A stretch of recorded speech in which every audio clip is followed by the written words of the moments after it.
I appreciate that. Yeah, no, so yeah, we can go live as soon as you're ready. So Okay. my question was to you: are you familiar with what agnosticism actually is? I mean, I think I am, but I could be wrong. I mean, I've called myself an agnostic before, and it was just when I was not certain that there was not a God. Basically, I was pretty open to like the immaterial elements of the world. I knew that there was something besides just like there's an argument that like charity could be or love or like kindness or those kinds of things because they're immaterial that they would have you could compare those to a god stuff, even like people talk about like the spirit of war and of anger and that kind of thing. So Yeah, that's I what. think that's a really, yeah, that's a very good. I think a lot of people, that's a general understanding of things. The key difference, though, to what people Sure. understand and to what you mentioned there, and I guess I'll just repeat this because we were offline, but I'm getting ready to do a discussion on somebody else's channel about the history of agnosticism and atheism and how those terms have evolved over the millennia. And agnosticism hasn't really changed. I can't find anything anyway when I look back into it, do my research, how agnosticism is any different now than it ever was. Atheism, as you may be aware, has gone through several changes. So the long and short of it is here. So Yeah. agnosticism, the key difference is that with agnosticism, it's not only that I don't reject any gods, but I don't have any faith in any gods, like you were saying. But the key element to it is an agnostic doesn't believe that you can know anything about any gods or anything supernatural. So when it comes to atheism, for example, atheism, when it started out back in ancient Greece, was specifically a term that was used to define people who rejected the notion of God. And nowadays Right. we refer to those people as a hard atheist. So they actually reject, they say there is no God. But that's atheism covers a whole spectrum of different types of beliefs, just like theism Sure. does. So if you're going to have a discussion Sure. with an atheist, you can't Yeah. accuse them of rejecting God just, off the cuff. You have to really find out what kind of atheist they are. So a soft atheist would be somebody who does not hold any beliefs in gods, but they actually believe it's possible to know if there is a God or not. So that's the difference between soft atheism and agnosticism. The agnostic doesn't think it's even possible to know because, so for where I'm coming from to justify that is, we're talking about a God that lives outside time and space, and we're talking about supernatural elements. So everything is unfalsifiable. And because everything is unfalsifiable and untestable, how can a person actually know that this thing is real? You see what I'm saying? Yeah. I mean, not all like theistic beliefs deal with a No, God no, no, they outside. don't. No. As soon as a Right. theistic belief brings the God into the universe, so like the Christian belief, as soon as you've got God's walking in the Garden of Eden with Adam and Eve, and you've got Jesus walking on earth and stuff, that's something that I can wrestle with. But the Right. concept of an all powerful, omniscient, all knowing God that exists outside time and space that creates the universe ex nihilo, that kind of a concept is unfalsifiable. There's nobody can know that if that's true or Oh not, yeah. frankly. That's definitely, yeah. I mean, that's a big problem. I work with a lot of like creationists in the Catholic world, and that's a big problem between like your most of your Catholic academics and your Catholic creationists is that they say there's basically no jurisdiction that the natural sciences have over creation, over anything supernatural. And it's right, yeah, because you can't look at it from a natural science standpoint. You can't Exactly. Yeah, understand it you with mentioned natural that, and knowledge. that's something actually that I really was looking forward to talking with you about because I do Sure. a lot of discussions with people online. I'm getting ready to actually have a formal debate. Usually, I don't do actual debates. I prefer to have just polite conversations with people. Right. But I've I'm been the making same a way. lot of traction. Very good. I'm like, Yeah, I've been making a I'm lot of. yeah. Apparently, I've been making a lot of traction online, and I've got a Christian who is. I don't want to. I hate to use the word challenged me to a debate, but I don't know what else. He's offered to debate me, I guess, in a formal setting. So we're actually going to fire off a debate coming up. But that's really unusual for me. I usually just do discussions with people. I get on to. There's a guy. His name is A's Philosophy. It's a Hmm. capital A with an apostrophe S and then philosophy. So A's Philosophy. He's a Christian who has a channel, and he Okay. posts live panels for people to get on. And he and I have had some really good talks. We just had what I'll call an informal debate about evolution the other day. It was fascinating, and I kind of wanted Nice. to talk to you because I get a chance to talk to Protestant Christians and some Mormons and Seventh Day Adventists, all different types of denominations, but I don't really interact with a lot of Catholics. And Yeah. Catholicism is something that I have a lot of interest in. So I thought when I came across your channel a few weeks ago, whenever I reached out to you, I said, "Oh, this is a very interesting guy, and he seems very polite and intelligent. So Well, maybe thank he'd you. entertain a Right on. conversation with me about that." But Would you before tell? I get into my, oh, go ahead. I'm sorry. I said, would you tell me when that debate is? Because because the one you commented on that I was doing with Tom's takes, is what he calls himself. I'm going to debate him, and it's kind of funny, God willing. It's kind of funny because it's it's so beyond polite because he was Canadian and somebody else was debating him, and I support him and he supports me, and like we're very like friendly with each other. And I just saw that the Christian didn't wasn't going to show up for the debate. Like they were in the middle of arranging it. He just stopped responding for 2 weeks. I said, hey, if you need somebody, I could sub in. I think I'll beat you. So So is now it I'm is gonna this do. actually going to be is this going to be a formal debate between the two of you then? Yeah, it is. It's going to be a formal debate on Discord, and hopefully I can. I asked them to record it for me because I always have equipment issues, which may happen. If you see my video go off, it's because I'm trying to keep this computer from overheating. But Oh, okay. you Okay. know Yeah. exactly So what you should be talking about, so I'm here to answer your question. That's good. That's what how Saint. are you going to do a formal debate on Discord? Because normally a formal debate would be like you have a 15-minute opening statement, I have a 15-minute opening statement, we do a cross examination, and then Correct. maybe an open discussion and then a closing statement. So how does that going to work on a Discord? Well, despite the name, uh, they have some mechanics that make that possible. There's a large Discord server that I got into one day when I was praying a lot too hard, and they have like a stage function. So you have somebody that comes in and moderates it, and they can choose who can talk at which time, and they do, and we agree on a structure beforehand and whatnot. I did debate in high school, so I'm kind of skilled at it. I don't like it mostly because you come in not actually connecting or persuading the person you're talking to. You're entirely performing for a third party, you know. But yeah, so that's how that's going to work. Oh, I agree with you 100%. I actually also did a little bit of formal debate in high school. I would certainly not say that I'm skilled at it per se, because I really didn't do very much of it, but I am familiar with I did enough of it to where I know the format and I engaged in a few. But I agree with Nice. you 100% is that debate is not about, really learning the other person's position, or, I mean, you engage with the other person, as much as you're willing to. I've seen debates where people literally just hammer home their own points, and other than a little bit of cross examination, I've even seen people completely filibuster the cross examinations where they just Yeah, aren't sincerely engaging.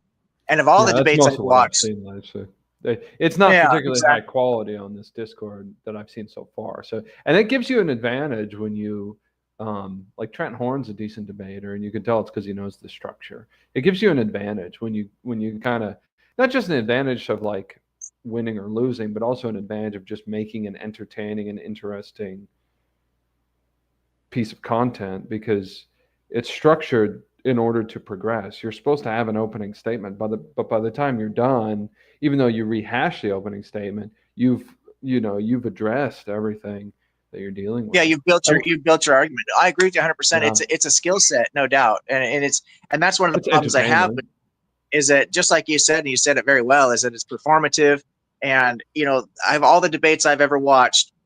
I have never, ever, ever seen the loser, the quote unquote loser, sit back and say, you know what? After thinking about it, I guess you're right, buddy. You really caused me to change my position. That never happens.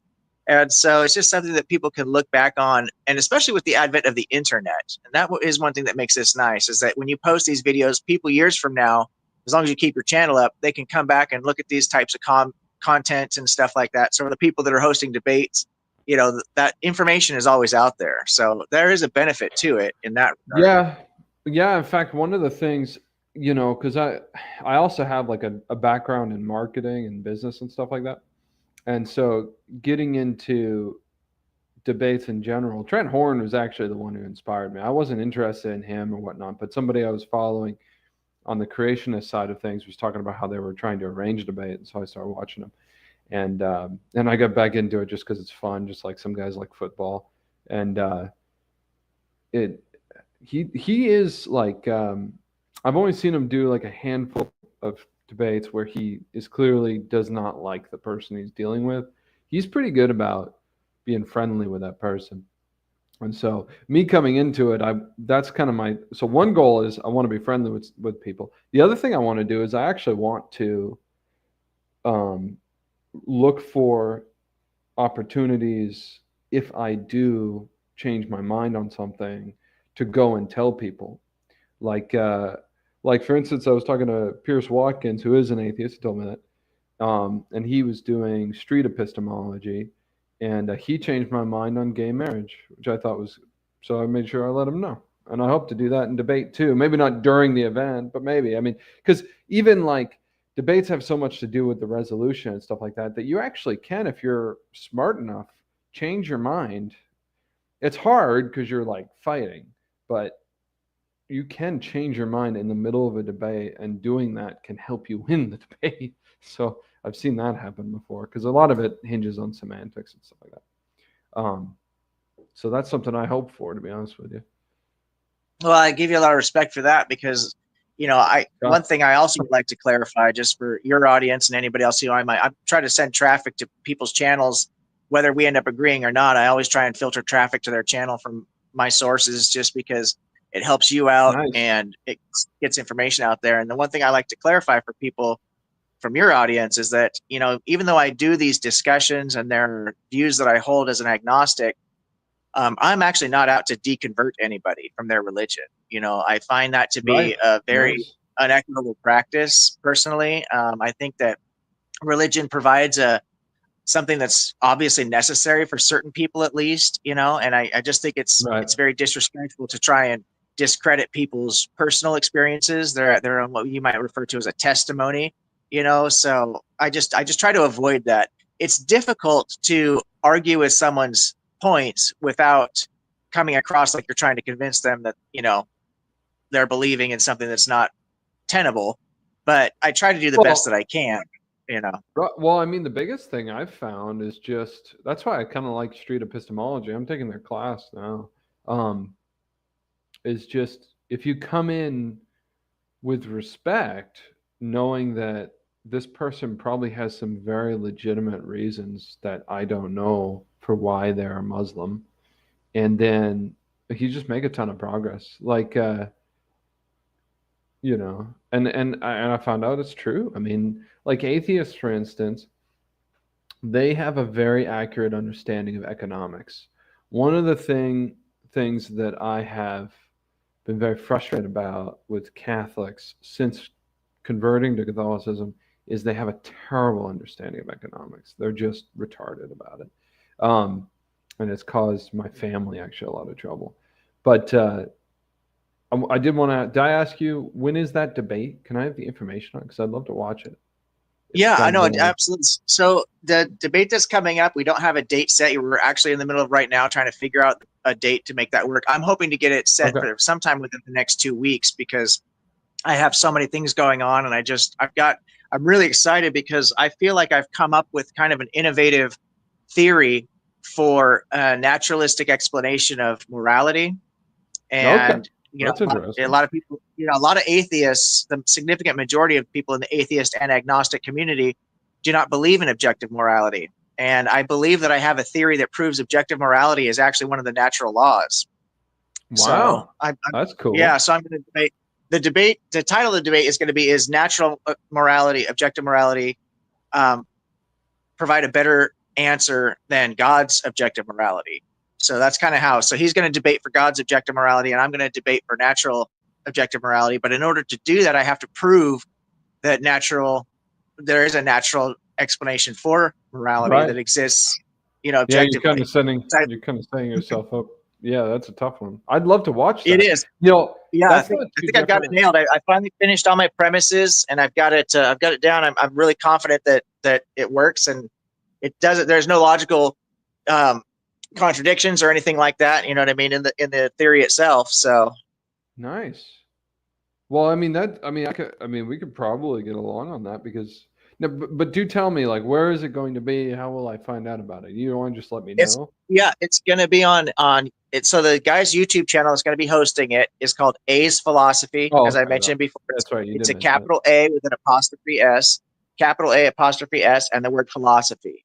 And you can check out his channel right now and subscribe. We've done several discussions. We just had an informal debate about evolution. I've had 3 or 4 talks on his channel. Now, I will warn you in advance, about a week ago or so, within Uh-huh. this last week, I went onto his channel, and he and I, we always have very civil discussions. It never gets out of hand. But sometime, here in the last week or so, I was on his channel, and there was like 4 or 5 Christians that came on, and I was the only skeptic. And Uh-huh. that was a 3 hour, just, it was a hot mess. I mean, they were being so disrespectful and so rude.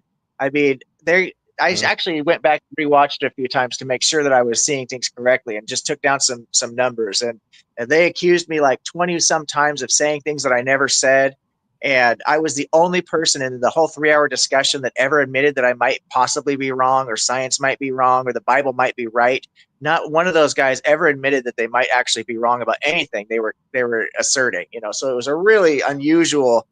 Normally it's not that heated. Normally the stuff on his channel is Sure. is really, really chill, but that was an Yeah. unusual thing. But and, Well, you can't I control that. understand people. It's No, I understandable. understand that people get tied to these beliefs, and when you tell them something, just is factually wrong. Like, I try to, because I do believe in science, I try to avoid using words like facts, because science just doesn't work in those terms. We think of things in Sure. theories, and even laws we don't consider to be facts, as far as what we would consider to be an immutable fact. So, but I Right. do believe, because, so just as my background is, I don't know if you can see my picture here. I'm riding an innovative kayak. It's a hybrid kayak stand-up paddleboard towable that I invented. I've got 2 Okay. patents for my inventions. It's a whole design that I work with, and came Wow. up with the kayak. And then I'm also licensed by the U.S. Coast Guard to build boats. So I know for a fact, because of my own credentials and expertise, that Noah's Ark was not seaworthy. So that cannot be a literally true story. And I know that for a fact because of what I know about boat building and what That's I know about interesting. Okay. seaworthiness. But other Fair enough. people who I've really looked into that story, and every single field of science has thoroughly debunked the flood myth. Now, I was going to ask you about that, because I Sure. actually came across a video. I thought it was on your channel, where there was a geologist who was trying to promote what's called the hydroplate theory. Was That's that right. on your Yep. channel? Yeah, yeah, yeah, Yep. yeah. Okay, That so was the I don't last know. thing I did. I don't want to. Yeah, I don't. I did watch that. It's always interesting to see what the other side is saying, and I don't know. I don't want to offend you, Uh-huh. by anything that I say, but I'm just curious, because I did do a little bit of research into this, and I wanted to ask you Sure. about some of these things. But we don't have to get into the whole Noah's flood thing per se, because I understand from what you told me that you actually have something that you wanted to address about God. You had an argument for God, if I Right. understand that correctly. Um, I mean, I do. In fact, I think it's probably we're probably thinking about on the same wavelength with that because what I've been working on, I didn't want to do that, but when I first got into YouTube, I figured that the most productive place I could go when I first got back into YouTube was just into atheist groups. And so I was there for a long time before they really wanted me to argue that God existed, and I was kind of avoiding that. And so then I ended up building an argument. And my argument for God's existence is that, and the terminology is a challenge, because these things do not mean the same to everybody. Like the difference between morality and ethics or whatever doesn't mean the same thing to everybody. But my argument might be the same thing, that because there is a naturalist morality, that proves God's existence, which is kind of a complex argument. You know what I mean? But what I'm trying to do is get away from the Ten Commandments and getting away from moral law like thou shalt not murder, and I'm actually using the standards of virtue, like justice, prudence, that kind of thing, which are more universal and more subjective. Um, but anyways, I mean, honestly, we don't. There's so many bugs in this room. I don't know what's going on. I wouldn't mind talking about what you're talking about. I'm not an expert in any of those fields, so I'm happy to give you my perspective on it. I'm not empirical. I'm very. Some people call me philosophical, but I don't think that's accurate either. My way of thinking is um, is more metaphysical and more like abstract. Um, well, you probably see this over time. Point is, I'm not empirical. That's the point. Well, I'll tell you what, why don't we, because I'm happy to entertain, I'm in your house and I'm a guest, so I'm happy to entertain whatever flow of conversation that you prefer. And if you want to talk about, so it's interesting that you're approaching it from a morality standpoint, given the fact that that's literally what I just got done. I just Yeah. got done typing up my arguments and my opening statements and stuff. So like it's not fresh on my mind, but I do Let's see if want I to can pull ask it you up. just Good. yeah, No, you I ask do me want to just questions. That'll ask be you, way yeah, easier. a few questions about Catholicism and specifically your I don't want to say your method, but your interpretations or how you practice, what you practice, because not Sure. everyone is going to approach things the same, obviously. So, Yeah. and when it comes to Catholicism, my understanding is, and you please correct me wherever I'm wrong, is that the Catholic Church actually um, accepts evolution as the best scientific theory, and they also so they believe, I guess my assumption is they believe that God created using evolution for creation. The other thing that I understand is that when it comes to the flood narrative, is that the Catholic Church does not take a strong position definitively either way, but what they do is they encourage people to read it allegorically and to not read it literally. So is that the camp that you're in? Because when you're hosting people that talk about the hydroplate theory, you're talking about a very literal interpretation of a global flood. That's certainly not allegorical. Oh yeah. Um, I do not. Okay, so you'd have to define the Catholic Church. So the Catholic Church is I think it's the largest religion. Maybe I'm wrong, or maybe it's the largest Christian. It's a very large organization, um, and so the if I ever say the Catholic Church believes this or the Catholic Church believes that, I'm trying to talk about the magisterium, but I'm really talking about um, the Church triumphant and the saints and the popes and um, the church fathers and all those who have recorded their beliefs very specifically, and those people do not believe in evolution even a little bit. I mean, there is like a certain amount of adaptation, especially once after the flood, when the ark lands and animals come out and they spread throughout the earth and men spread throughout the earth. There's a certain amount of adaptation, which you'd call maybe microevolution or something like that, that takes place. But um, but the mechanics would be different. So no, the Catholic Church does not believe that. Now, the majority, they do not believe in evolution. And they do take the flood narrative totally literally, and it's a global flood. The but the majority of academic Catholics right now, and probably the majority of clergy, although there's no way to really know, people are pretty avoidant of it. Um, yeah, they probably accept evolution, or they just don't get into it. And that's something that's kind of occurred in recent history in the Catholic Church. It's also, and I think part of it is because it's not uh, it's not necessarily the best way to evangelize. So it's kind of like a discussion for Catholics to have amongst themselves inside the church, um, because it's not the most immediately uh, um, important thing when you're dealing with Yeah, what these religion. neither of these are real theological claims per se. It's really more about how you interpret the Bible as opposed to literally or Well, allegorically or what credence you put in certain well, narratives. but when you get down to the theology, so the thing is when you string all these things together, the faith is not coherent without creation, without a literal interpretation of Genesis. Um, and that's basically what the church fathers said and had councils about it is you, if you're going to make an allegorical interpretation, unless the actual scripture is an allegory, like Jesus's parables or something like that, which some of those are not. I mean, some of those are actual circumstances he's talking about. But if you're going to make an allegorical situation, it has to be built on the literal interpretation. The allegory is not these words on the paper. The allegory is God made this happen in reality. He made Noah build a flood in this way to symbolize the church.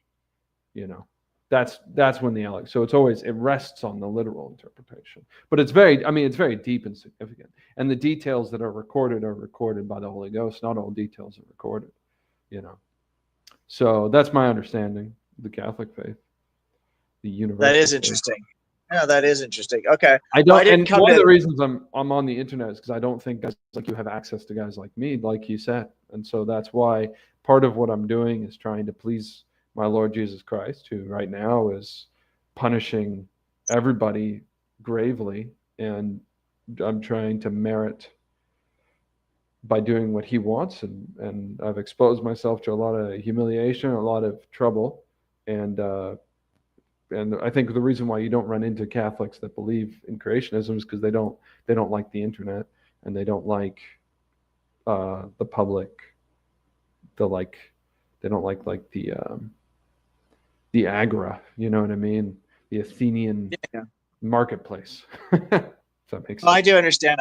I do understand. I can certainly relate to that. You're kind of drawing a target on your back from or almost on your stomach because it's your own your in group that's going to give you the most trouble. You know, when you start adopting Yes. these more secular views. Yeah, absolutely. Well, I don't But want if you to. understand I definitely. marketing, it's all good. I mean, bad press is good press, you know.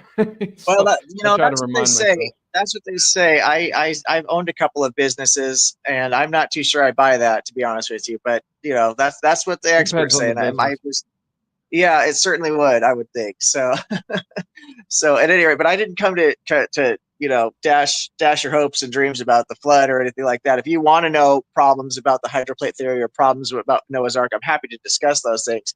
But I was just really looking more for clarification because I thought it was interesting based on my own research, just looking into it, and I did not do a deep dive whatsoever. I just did a very surface, cursory look, and the information Sure. I got is just that the Catholic Church is what I said, that the Catholic Church does support evolution by and large, macro evolution, not just micro. And Sure. the flood is not most of the first chapters of Genesis are not to be taken literally. I can't. It's like the first 12 chapters or whatever they say aren't to be taken literally. I can't remember how many exactly. But so I was just curious Yeah, where your that's kind stance of what was. you find when you search for it. I mean, it's unfortunate, but the approach of the Catholic Church for since the 1970s has been to obscure our beliefs in order to make them more palatable to people, and the internet and the world is just happy to agree with, to go along with that. And like I said, most clergy and most definitely, and most laymen aren't equipped to argue about it, and they just accept what they're told, and whoever they happen to be. That's why if you're in the Catholic Church and you are a creationist, they associate it with fundamentalism, and they basically are saying the narrative is that this belief comes from fundamentalist Protestants that are converting into the Catholic faith. Um, and fair enough. I don't know. I was never really Protestant, but I was leaning Baptist before I converted. But I was evangelical before that. Believed in evolution. I was atheist before that. I believed in all kinds of weird things. Um, so, but that's the narrative. People aren't Have very you? static. Go ahead. No, I agree with you 100%. That's why it's difficult when we start putting labels on people because at the end of the day, Yeah, that's every my human being experience is an too. individual. Yeah, they're going to have their Uh-huh. own. But you do get groupthink. You do get problems with groupthink, and that is actually, I was saying I never really did finish my statement about that. We got off on a thing, but as much as I'm Mhm. not trying to deconvert anybody, and that is true, the one thing that I am trying to do in these discussions is to try and get people to Think for embrace a themselves. more ethical lifestyle. So, I was really I was very pleased to hear you say that I assume that you accept gay marriage now. Or you said you changed Um, your view on it, well, or I'm is that did I involved. take that too far? Yeah, I it would be tied up with my greater like paradigm that you'd have to get into. But I basically think that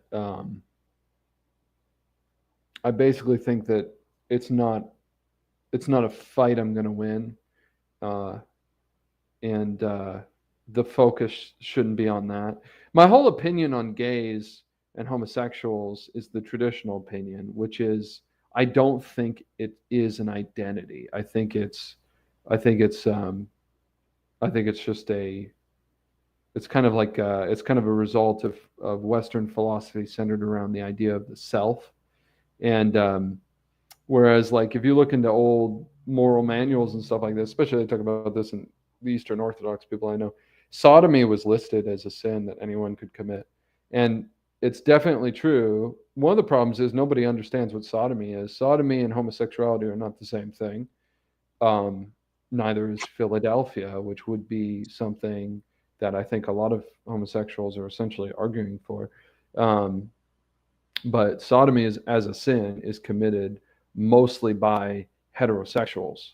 And so one of the problems is that the people who are condemning homosexuals, not only do they put them off into a separate group, and the people who um, like if you say you don't want to be attracted to men and you're a man and you convert, and then religious people try to help you not do what you don't want to do, then just like they might help you with anything else that you want to change about yourself, um, like a lot of people who become Catholic want to be abstinent, and it's difficult to do that, or quit pornography or anything like that. Well, there's this mentality that comes from the philosophy of it where they kind of have you in this separate category, and it's almost like you're your own group, and that's not a great way of looking at it. And what it does is it actually enables the sin of sodomy amongst heterosexuals more, because they'll commit sodomy with their wives and think that they're better than a homosexual man who's not even in a sexual relationship. Well, the homosexual man's not even sinning. He might be spreading error or something like that, but I mean, from a religious perspective, he's probably not even doing that, because most people don't go around talking about sex all the time. But the person who condemns him, if he's committing sodomy with his wife, is now guilty of terrible hypocrisy. You know, so Yeah, yeah, so that's something to yeah. think about. And Yeah, another no, that thing, is interesting. Oh, go ahead. yeah, I was going to say the other thing about it is kind of the whole central point of my media work at this point is that I think usury is the sin that nobody likes, that everybody suffers from, that if somebody does like it, it's because they don't understand what it is. And basically, it doesn't matter if somebody's a homosexual or a sodomite or, at this point, I'm tempted to say even a pedophile. Basically, there's nobody that should be thrown into what your average person is forced to deal with because of usury in society right now. You know what I mean? Like this working as hard as you can for some other person just to survive from day to day and not be like sterilized and put out of the normal stream of life. That's another thing Pierce Watkins said to me. He said, well, transsexuals, do you think they should lose their job? And I said, well, it's if we call it a mental illness, like a lot of people on my side do, then I don't think somebody with a serious mental illness that increases their suicide rate should suddenly lose their income. That doesn't seem like the best thing. And now they're scraping to survive on top of everything else. Now maybe if it's a religious, organization that's hiring them or something like that, you figure that out. But so that's my point, is that usury is so important, And I think it's the unifying evil that everyone has to work together against. Uh, that's why he changed my mind on gay marriage. I don't think I should go out there and advocate against gay marriage anymore. I think I should be very honest about it. But it's so confused. The things I just said about sodomy kind of show that this is a very confused, disorganized subject that people don't even know what they're talking about. Well, I think this is an important distinction, and I think you're on the right track, because irregardless of what you or I or anybody else believes is quote unquote right or wrong or natural or unnatural, whatever, what's most important is how we treat these people. And that's Right. the that's the Sure. that's the fight that I'm making against religion, that I'm actively making against religions, is when it comes to, I give you have every right to think whatever you want to, as far as I'm concerned.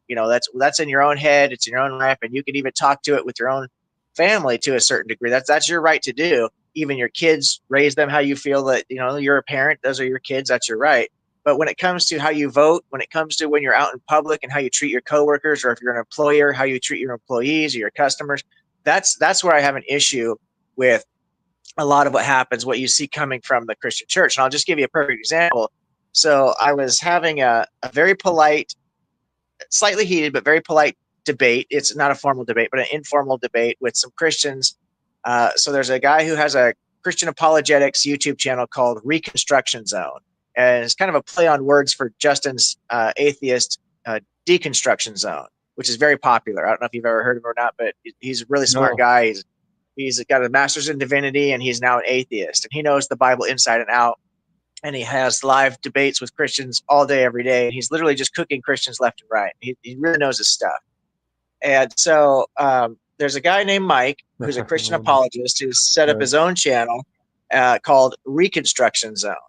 And so I went on there, and I made a comment about maybe the flood myth or something. I mentioned it, or Exodus myth or something like that. And he came back with, well, these aren't myths, these are historical events. And he made a comment. Oh, that's what it was. He made a comment about how every single thing we find in archaeology is proven by the Bible to be 100% true.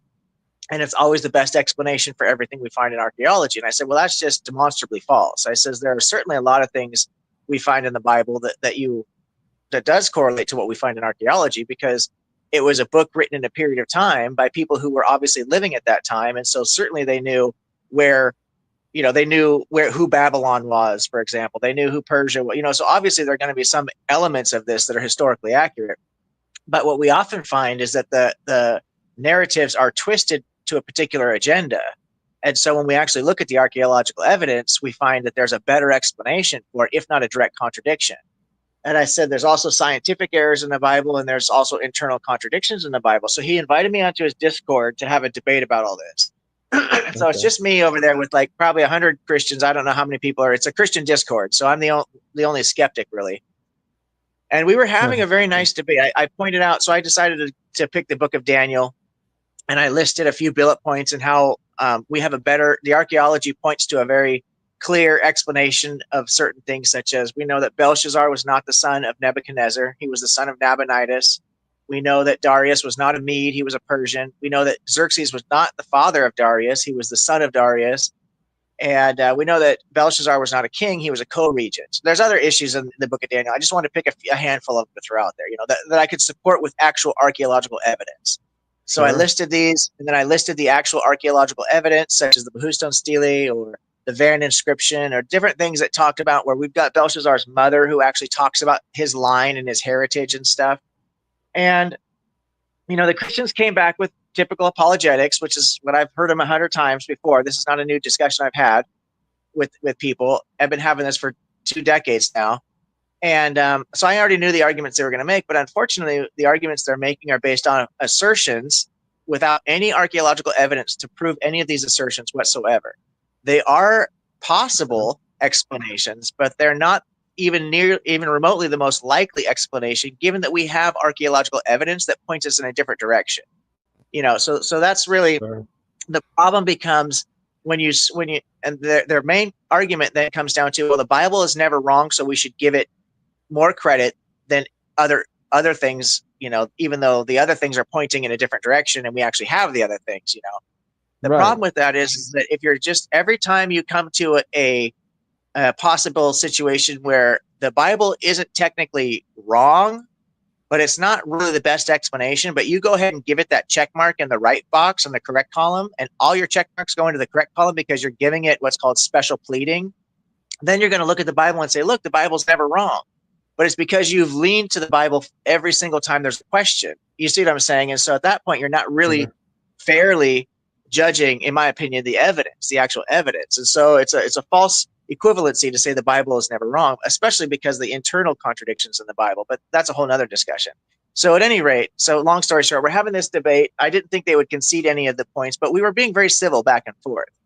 Right. And then about a week ago or so, he thought it would be a good idea, and I don't know why, because it wasn't something I had brought up, but I'm sure you're aware that the slavery topic is making a lot of traction these days. Biblical Yeah. slavery. I've looked about it. I So mean, apparently, I haven't listened to most of what's been said, but I hear people well, say it to me. there's quite a bit going on around the internet, atheists, and rightly so, because it does point to a big problem when it comes to the claim of God's objective, quote unquote, objective morality. The slavery issue is a perfect example of how that doesn't make any sense. But I didn't bring up this, so I'm not sure who brought it up. But this guy Mike, who's a Christian apologist, is so desperate to defend the Bible and the stories in the Bible that he is actually actively justifying slavery by saying there's nothing immoral about owning another human being, and further makes the claim that he actually owns his children as property for their whole lives. Like it's not just until they're 18 or something, which he still doesn't. You're a father, and I'm sure you know that children are not your property, quote unquote. You're their guardian. You know what I mean? And they're not property that you can just do whatever you want with, like you can your car. You know what I mean? You got to take care of them. There are laws that govern how you deal with your children, and when they're 18, they have Well, full autonomy to do whatever they want to do. sure. Well, sure. Go ahead. So even if you thought You want, there's a certain if you level of want me to answer ownership, whether, any of these yeah, questions, it's yes, hard to hold all of them in yeah, my mind. Good. yeah. So even if you thought there was a certain amount of ownership, and I would never use that word as a parent myself, but even if a father thought, because you are responsible for them and you do love them and you do provide for them, that you could feel like you might own them. You do control them, obviously, to a large degree. But as soon as they're 18 by law, they're no longer, none of that applies. They can do whatever they want to do legally. They can leave your house. They have their full autonomy. They can make their own decisions, whether they choose to or not. That they have that legal ability. Whereas a Well, slave, the Bible, you own them for life as property, and you can pass them down on as inheritance and such. So it's a completely what we would call a red herring fallacy to try okay. and claim, to try and link your relationship with your children to the relationship of a chattel slave and then say there's nothing immoral about it. And I was so disgusted by this behavior of people trying to defend chattel slavery that I called him an asshole. I said, dude, you're just being an asshole right now. That is absolutely ridiculous, and it's harmful. And then he started making gay slurs to me, which I'm not even gay, not that that matters, but that's his, this is his whole mentality. And so this is the kind of behavior that he feels he's justified in engaging in because he's so desperate to defend his belief system. And that's the stuff that I have a problem with. That's the stuff that I'm actively trying to turn, not just me, but many skeptics, atheists and agnostics alike, are trying to get Christians as a group to just step back from the situation and realize that when you're promoting racism, when you're promoting bigotry, when you're promoting sexism, that this is harmful. By and large, this is harmful behavior. So as an individual, there's nothing wrong with, as far as I'm concerned, there's nothing wrong with a person being a Catholic or a Christian or a Muslim or whatever else. The problem is when the Muslim takes the gays up on top of the roofs of buildings and pushes them off to their death because they're gay. That's where I want to step in and say, no, wait a minute, now we're taking things too far. You know what I mean? It'd probably be, I do know what you mean. I know what you mean. It'd probably be helpful to take one thing and talk about it, because there was a whole list of things there. I think that I could probably find disagreement. Just in general, it was about the behavior, I'm just trying to finish up what I had started saying by when I'm not here to deconvert anybody, because I'm not here to deconvert anybody. I'm just here. My only fight against religion is about these things I'm talking about right now, just to clarify that, so I don't care if people want to be religious. I only care about how people treat each other. And that ties into what you were talking about gay marriage, is that you may have your own personal views of whether it's right, wrong, normal, or abnormal, or whatever. But as long as you are focused on treating them well and treating them with respect and respecting their autonomy as adults to do whatever adults want to do, then nobody should criticize you for that, because you have an equal right to believe what you want to believe. So it's got to be a Right. two-way street. That's how I was trying to tie all that together. Yeah, I don't want to go. I will tell you this, if it interests you, I probably, on all those subjects, I probably could just like openly disagree with you. But I think that what you're talking about as far as dialogue between, which is a big word in the Catholic Church, between American Christians and agnostics and atheists, because this is something I've been working on a long time. It's been a big focus. Is I think that there's a problem of miscommunication and of ignorance, all in all, where people just there's not a set definite meaning to all of the words people use. So like slave has way different meanings. Autonomy, is a new word that has a very precise philosophical origin. And there's a lot of different things like that. Like even saying Christian or saying Catholic or saying Muslim, or saying agnostic and atheist, like we opened up talking about, just means like you have to parse out these things in so much detail before you even know what the other person's trying to say. And I think that especially amongst American Christians, because historically they come from the English tradition of not clearly communicating about theological issues in order to avoid killing each other. Because in the English Civil Wars, after England split from the church and then was beset with all these different opinions on religion, people killed each other in such vast numbers. And then rather than going and uniting back into any particular church, what they did was they kind of made the ideas of Christianity so much less specific. And even like King James Bible has this and stuff where like like if you talk about love and you don't talk about caritas, which is a very specific philosophical thing with reams written about it, but love could be sexual love, it could be affection, it could be a lot of different things. And it's not the same word. That's the problem. I think American Christians just aren't, by and large, equipped to communicate what they actually mean, and they're trying very hard, and then they get very frustrated if they're dealing with somebody who's a great distance away from them. You know what I mean? Whereas, like, Cortez, when he came and they had Montezuma, they were able to communicate and get along with Montezuma, who spoke a completely different language, and they had respect for him and everything like that, even though he was literally doing human sacrifice. And it was because they had a philosophical understanding and an intellectual development that helped them understand their fellow man in a very like deep way that nowadays is kind of hard to recreate. That's just one example that you might not even be aware of, but I could probably. Well, I am fully aware of definition and things of this nature. Now, when I'm talking about slavery, for example, and again, I didn't bring this up to these guys. This is something I just jumped into the middle of it there. But when a person attempts to falsely parse out biblical slavery as it's this actually moral thing that was happening, and try to that's completely detached from reality. And if you need actual scholars who have done a lot of work on this and can really explain to you, who are qualified to explain this, because hearing me say it, you can say, well, I don't have the qualifications, I build boats, what do I know about slavery? And that would be a fair criticism for you to make. I'm just basing this off of my own, a lot of what I would say, even emotions and stuff. But I'm aligned with the scholars on this. And so I would recommend looking into what Dr. Josh Bowen has done. He's written a book about biblical slavery and how it comports directly to chattel slavery and can be correlated to the slavery that we find with the North Atlantic slave trade. And there is no difference, morally or ethically speaking.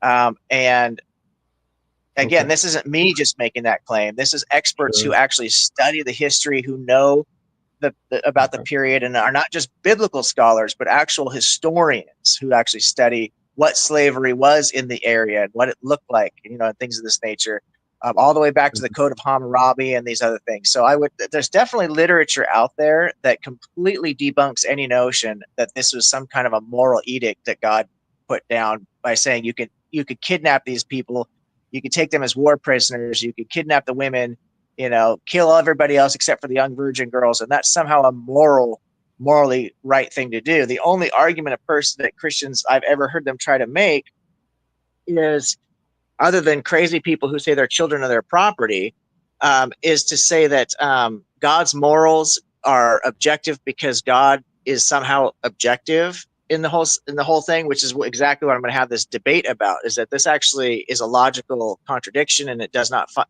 actually meet any definitions that we use for objective or subjective, because God cannot be objective. God has a mind, and so therefore, by definition, God can't be objective. Anything that God decides or thinks is all part of God's will, and this is all part of how we define the word subjective. So when you start to say that God has a mind but God's objective, then this is what's called a special pleading fallacy. And anytime you have to engage in logical fallacies to defend a position, I would highly recommend that the person looks a little more closely at what they're trying to defend, and maybe if there's a different way they can articulate or understand that position. Because again, if you're going to engage sincerely with people and expect people to accept your position or even be able to understand your position, you've got to be able to use words with definitions that people are actually using themselves. And a great place to start is the Oxford Dictionary. But you can also look at what scholars are actually saying about these things when you get into more of a philosophical approach. So when it comes to slavery, we know exactly what chattel slavery is, and we know exactly what it means to own a piece of property. That is something that every common person can understand. But if you're having a difficult time trying to parse out how one can be moral and one is immoral, one type of slavery, chattel slavery, is moral and one type is immoral, then you'd have to go to the experts and have them really lay out the case for you.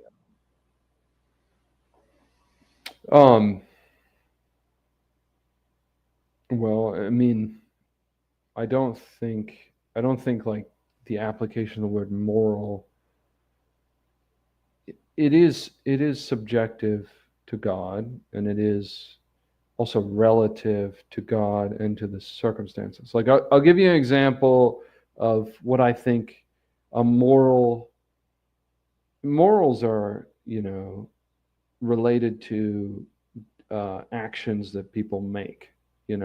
It's not like if I say, so you could talk about the action of writing down these laws about slavery, or any of the actions that these laws deal with. You know what I mean? And so that's why I say it gets more complicated. So I'll give you an example of a moral situation where somebody enslaved a person, and I think it was probably the morally correct decision. It might have been complex, but it's, they're in the ballpark of what the best thing to do was. And I think it's Columbus coming to Cuba and the Caribbean, because when he came to the Caribbean, he found all these, maybe I don't know, maybe you know more about this than me, but this is my understanding currently, is he came and he found all these tribes, and the Caribs were cannibalizing these other tribes and owned little boys, would castrate them, raise them up, slaughter them, and eat them. And so here are these people that have lived that way. That's the society they grew up in. That's the moral framework that they're given. And so he allies with some of these tribes. He defeats the Caribs. and he's not killed every one of them in battle. There are women and children, and so he enslaves them and sends them back. And there's all kinds of different circumstances, not just him doing it and all those kinds of things that are worth considering. But generically looking at the situation, he basically enslaves these people, sends them back to Spain so that they can have a different society to grow up in that doesn't do that.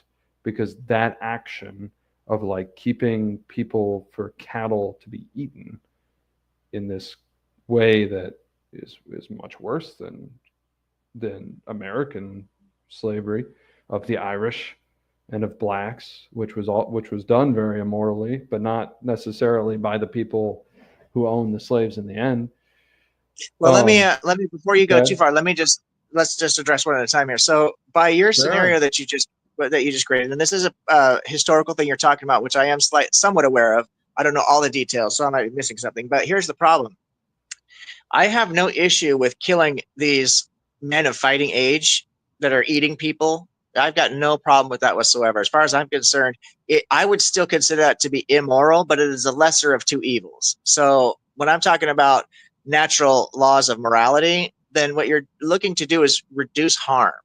But sometimes you have to two decisions you have to make, and we have to pick which one is going to be less harmful. So obviously, killing people that are eating other people, that is certainly the less harmful thing to do, as terrible as killing people is.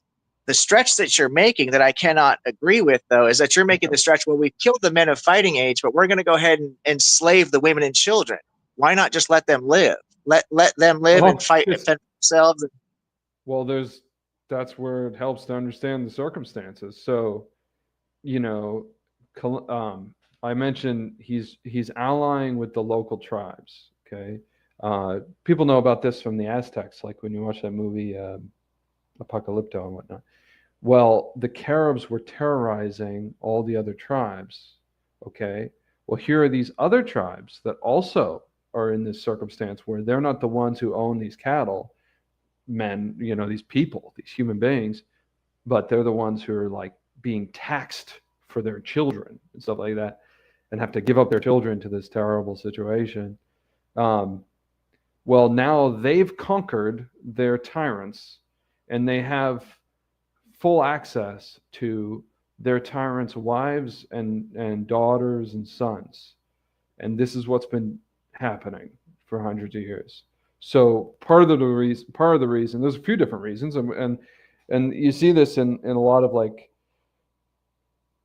you know, the capturing of war slaves and stuff like that. Well, I mean, women, widows, and orphans, the Bible says provide for them.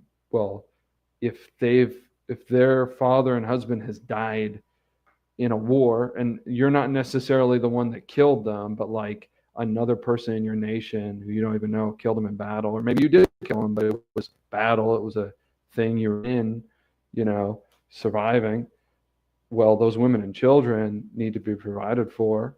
And so that's part of the reason. But then in this really extreme situation with these Caribs and then the Aztecs, very similar, um, you you want to get those innocent people out and back to Spain, away from these new people who you're just interacting with, who are probably going to want to take some vengeance. So and I'm not saying, the thing is that's the problem with morals, is they're full of exceptions. It's like, as soon as you introduce all of the things, because I'm a novelist, you know what I mean? Like, I don't know if you ever read like Cormac McCarthy's The Road or something like that. It's like a novelist's occupation is really to lay out, from a morals perspective as a Christian, is to lay out for men very complex moral situations that they're probably never going to run into, so that they can imagine them, so that if they do run into them, they might have some equipment, like the Stoics taught about doing. And so in the world, there's been all these sorts of situations, you know what I mean? And that's when the objective morality, like thou shalt not murder, has never been, or thou shalt not kill, has never been clear and straightforward to anybody. You know what I mean? It's always had to be explained. Well, you can kill in this case. You can kill in that case. We don't mean don't kill animals. You know what I mean? And the same with pretty much all. I mean, even the first commandment, you should have the Lord thy God, no other God. Well, who is God? He's the one that shall not be named. It's like we don't have an image of him. We're not allowed to have an image of him. Well, then, the whole Bible is full of examples, and all of Christian history is full of examples. Catholics are constantly accused by Protestants of making images or confusing God with other things. And that's basically what people do anyway. So, Yeah, that's I don't know. interesting, and Does I that answer your agree. question? To, well, no, not frankly, it Okay. doesn't. All I right. mean, it's an answer. It's an answer. I don't think it's the correct answer, because what you've done here is that you've drawn a lot of assumptions. You've drawn on a lot of assumptions that these people's lives would be so much worse in a particular situation, and therefore it's best if we own them as property. And you said the key phrase there Well, that I think you kind of, well, hold on, let me just, if I may, okay, I go think ahead. one of the key phrases that you said there is, okay, so you've killed all these men, right? Which I'm not. First of all, I think there's other solutions, that could have been possibly explored before just killing these people, because we could have maybe tried to educate them for one thing, imprison them for another thing. You don't have to actually just go kill them, but let's just say you have to kill them. Well, you've got these women and children that you said yourself, well, you could take them into your home. And there is a significant difference between taking a mother and a child into your home and making them a slave. So you're drawing a false equivalency here. And then to try and map that onto chattel slavery, which is a completely different thing altogether, is just two false equivalencies that you've made to try and tie that into a nice bow. So I'm not sure if that analogy is really the best analogy to try and say, well, No, I look, mean, it's okay no, to stone people. that's the problem is I'm not trying to justify, I'm not trying to argue against what you've presented. I'm just trying to say it's much more complicated than people give it. And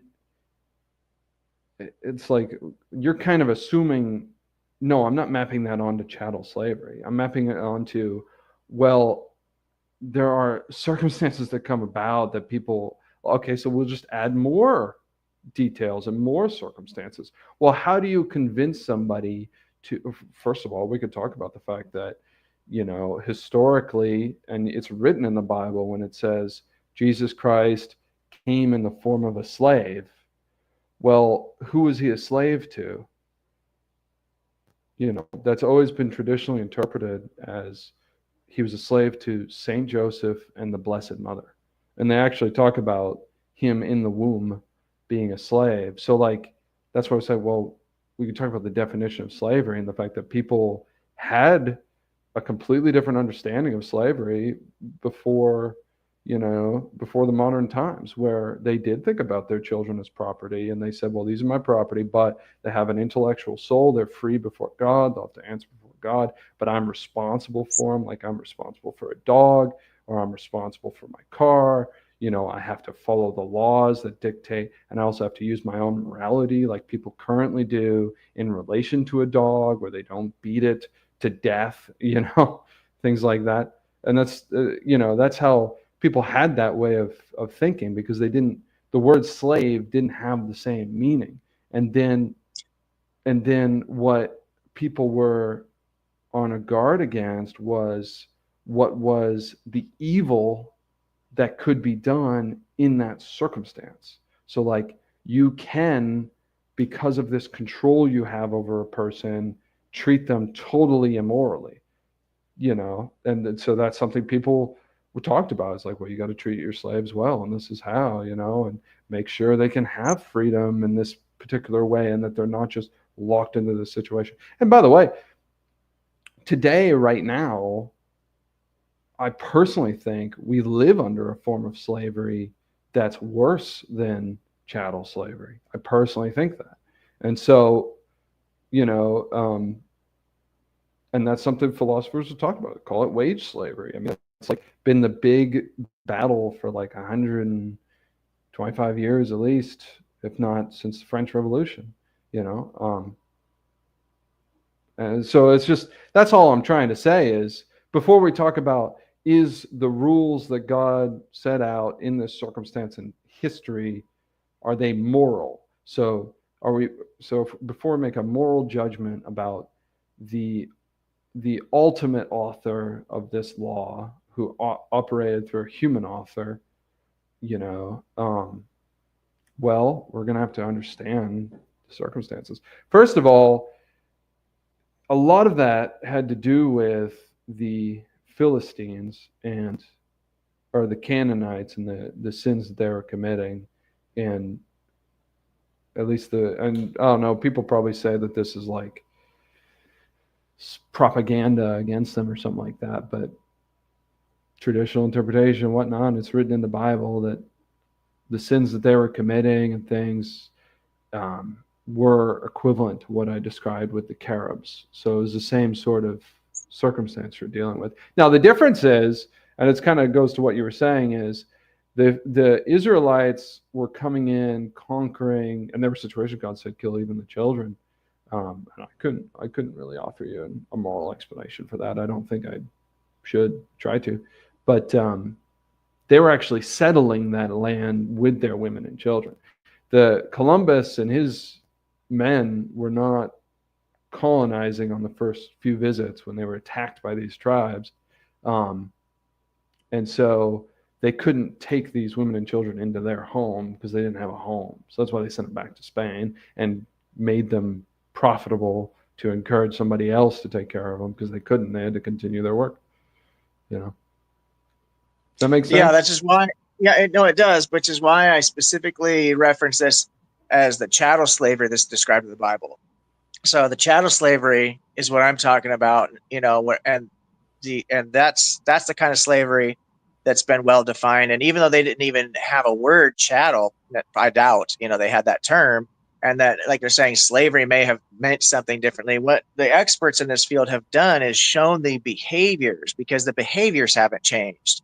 So we've given it a different word, but the behaviors themselves, which are laid out. So in the Old Testament, for example, when they talk about slavery, you could beat your slave to death as long as he wasn't an Israelite. You could beat him to death as long as he didn't die within a couple of days. If he died within the first day or two, then you'd get in trouble. But if he died 3 days later, then there was no penalty, because they could say, well, maybe God decided to take his life. We don't know why exactly, but there was no penalty. We know that it says that you can beat your slave, and as long as he gets up and walks in a day or two, then you're fine. If he happens to collapse and succumb to his injuries after that, which is perfectly reasonable to think that this could happen.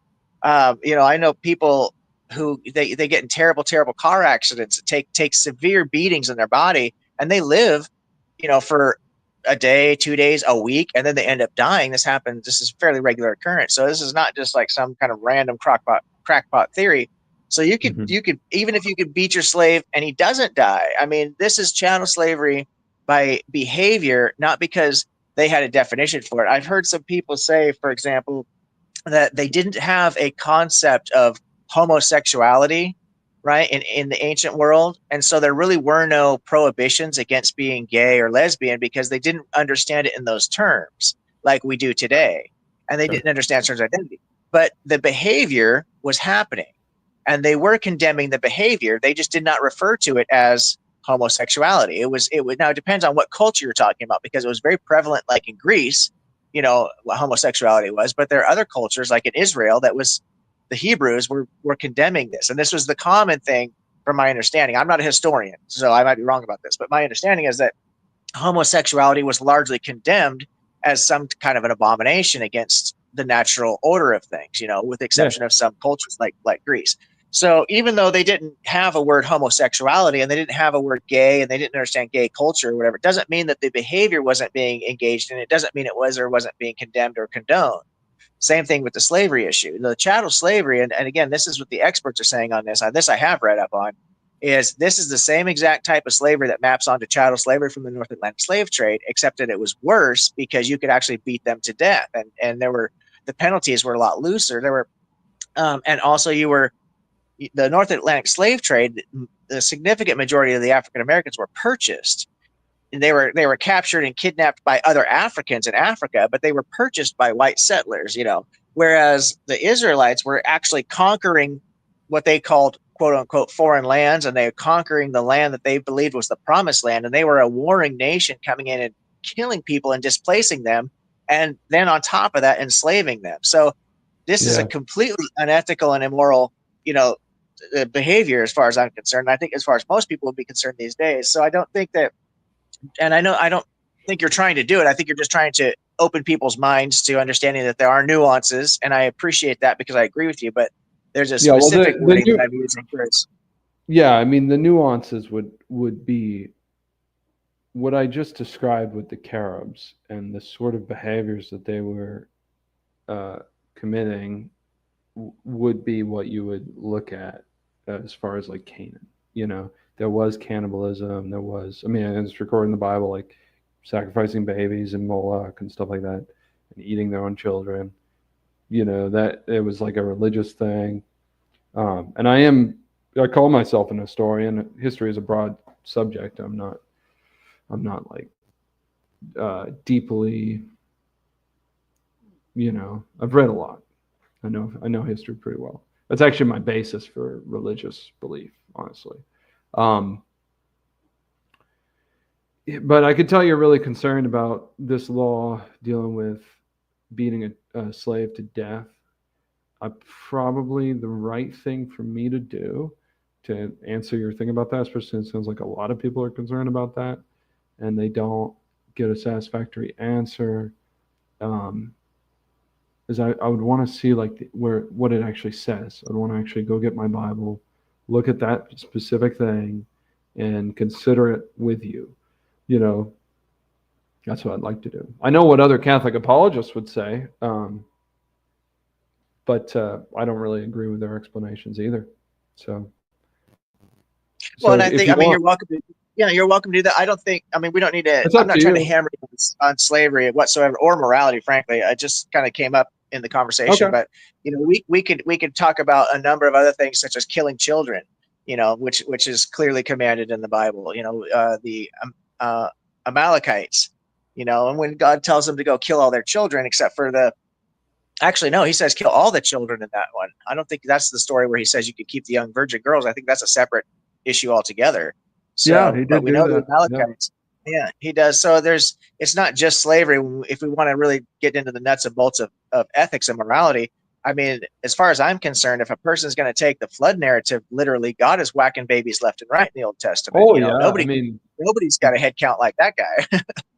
yeah. I mean, well, no. I mean, God is the author of. I mean, he has a permissive will and he has an active will, but when he commands it, I mean, that's his active will. He spoke vocally and commanded it. I don't know. There's like very few circumstances recorded. The thing is like the Bible is not used properly. When you use it as like the basis for your understanding of your whole religion, you're going to end up with a lot of confusion. I mean, most of which is what you have, most of what is recorded, and it makes sense that people pick out on, especially when they're outside of the church and they're like, well, you say that this is what your religion is. My religion is the Bible. My friends say Jesus Christ is the Bible because John said the word made flesh. And so we worship the Bible. Literally, they believe that. And so I got distracted by the chat. And so then of course an agnostic outside of the church would then read the Bible trying to understand what these people believe, come across these insane, very extreme circumstances and say, wait, so this is your rule for how to approach the world? This is crazy. And then the Protestants are not far off by saying, well, a lot of them just say, well, we basically follow the New Testament. That's what we have for our life. We're not conquering territory right now. The new covenant. Yeah. And I don't agree with that explanation. No, I mean, the truth is that these are extreme situations that are given, and it shows that, yes, God can command the death of children in war actively, and that is morally justifiable under my religion. That's true. Now, it's not, there's what that means then. So the way I actually approach the Bible, the way it's meant to be approached when you're Catholic is you read that you consider it, and then you meditate and you realize what implications that has um, on the meaning of life and on people. And basically, it means that God, who gave these children life, can take it away, and that there are situations where children can live in a society that is so bad that that it would be preferable for them to be killed. That is true, and it's not So hard let me for us to accept can I that. ask you Yeah, a question sure. about that? Just and I'm really uh Nathan, is it okay? Do I call you Nathan or Nathaniel? What do you prefer? I prefer Nathaniel because it's a saint. Nathaniel. Okay. Saint Nathaniel Bartholomew was skinned alive in Armenia That's a lovely and story. Okay, and crucified. He's a so glorious okay, martyr. so Nathaniel, I'm not trying to hammer you down or embarrass you or to cause you to, have to defend something that's frankly, as far as I'm concerned, indefensible. So we can talk about other things anytime you're ready. So I just want to be clear about that. But as long as we're going down this road, I'd like to continue to engage. Yeah, it's just And what something I'd like to we ask, wouldn't be able to agree in without like well, the same no, we're moral not gonna. framework and Yeah, understanding. we're not gonna. But No, we're definitely not gonna I come to an shouldn't agreement. I shouldn't But try let to me. obscure it either. Like that implication is obvious, and you're right to be critical of it. You're right And I to. appreciate you recognizing that and I appreciate because I think that you recognize that I'm not trying to ultimately attack you or other believers. I'm really attacking the idea, the definitions that we're using and the ideas that we're talking about more so than the religions itself, because I think, that is yeah, who it is. But what I'd I like to think the ask you more is when we talk good. about these definitions, so you used the word moral. You said that God is actually morally being moral and morally correct when he kills babies. And you also said that what was the other fallacy? Because oh gosh, now I let it go too long before I said it. So there was a second thing that you said here after that, that in both situations, if I asked you if anyone on earth did this, would you use that same terminology? And I guarantee that you would not. I mean, Mhm. I know for a fact, even though I just met you and I've watched a few of your videos, you seem like a very solid dude, and you really do seem like a Oh, thank genuine you. human being and a family man. And I don't think you're a bad guy. So I don't think that there's any world that exists where Nathaniel is going to say, yeah, it's morally good for people to kill babies in any circumstance whatsoever. Um, oh, that was the other thing. So the other thing you said is that God brought the babies into the world, so therefore it's okay for God to take the babies out of the world. And again, I don't think you would ever say that it's okay because a mother brings a baby into the world that she has the right to kill that baby under any circumstances. I don't even know how you feel about abortion, but certainly not a baby that's alive. And Mhm. so what happens here, what you're doing is you're committing what's called a special pleading fallacy. And this is Okay, what I'm going to be addressing in the debate. So you're saying it's rules for thee, but not for me. So if correct. I tell my children, right, that, hey, you can't punch people in the nose, okay, and then I walk outside and I go punch my neighbor in the nose, and then I come in and tell my children, well, I didn't mean those rules to apply for myself. I only meant them to apply for you because I brought you into the world and I control you and I set the rules of the house. This is my household and I make the rules. Do you see the problem there? The disconnect from how we engage in real life to the apologetics that we engage in when we start talking about things that we believe. Well, I mean, I regularly have to explain to my children why I can do things that they cannot do.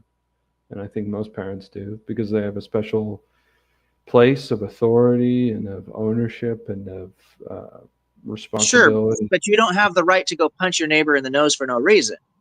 So just because you can drive a car and your kids can't Well, drive a car, and just because you can eat as much ice cream as you want, your kids can only get one scoop. That's not what I'm talking about here. That's a false equivalency. I'm talking about something that you know for a fact is wrong, and you say, "Well, it's I'm only going to say it's wrong for my kids, but oh, I'm see, going to that's the engage in problem. that behavior." Yeah, no, but it's not always wrong to punch my neighbor in the nose.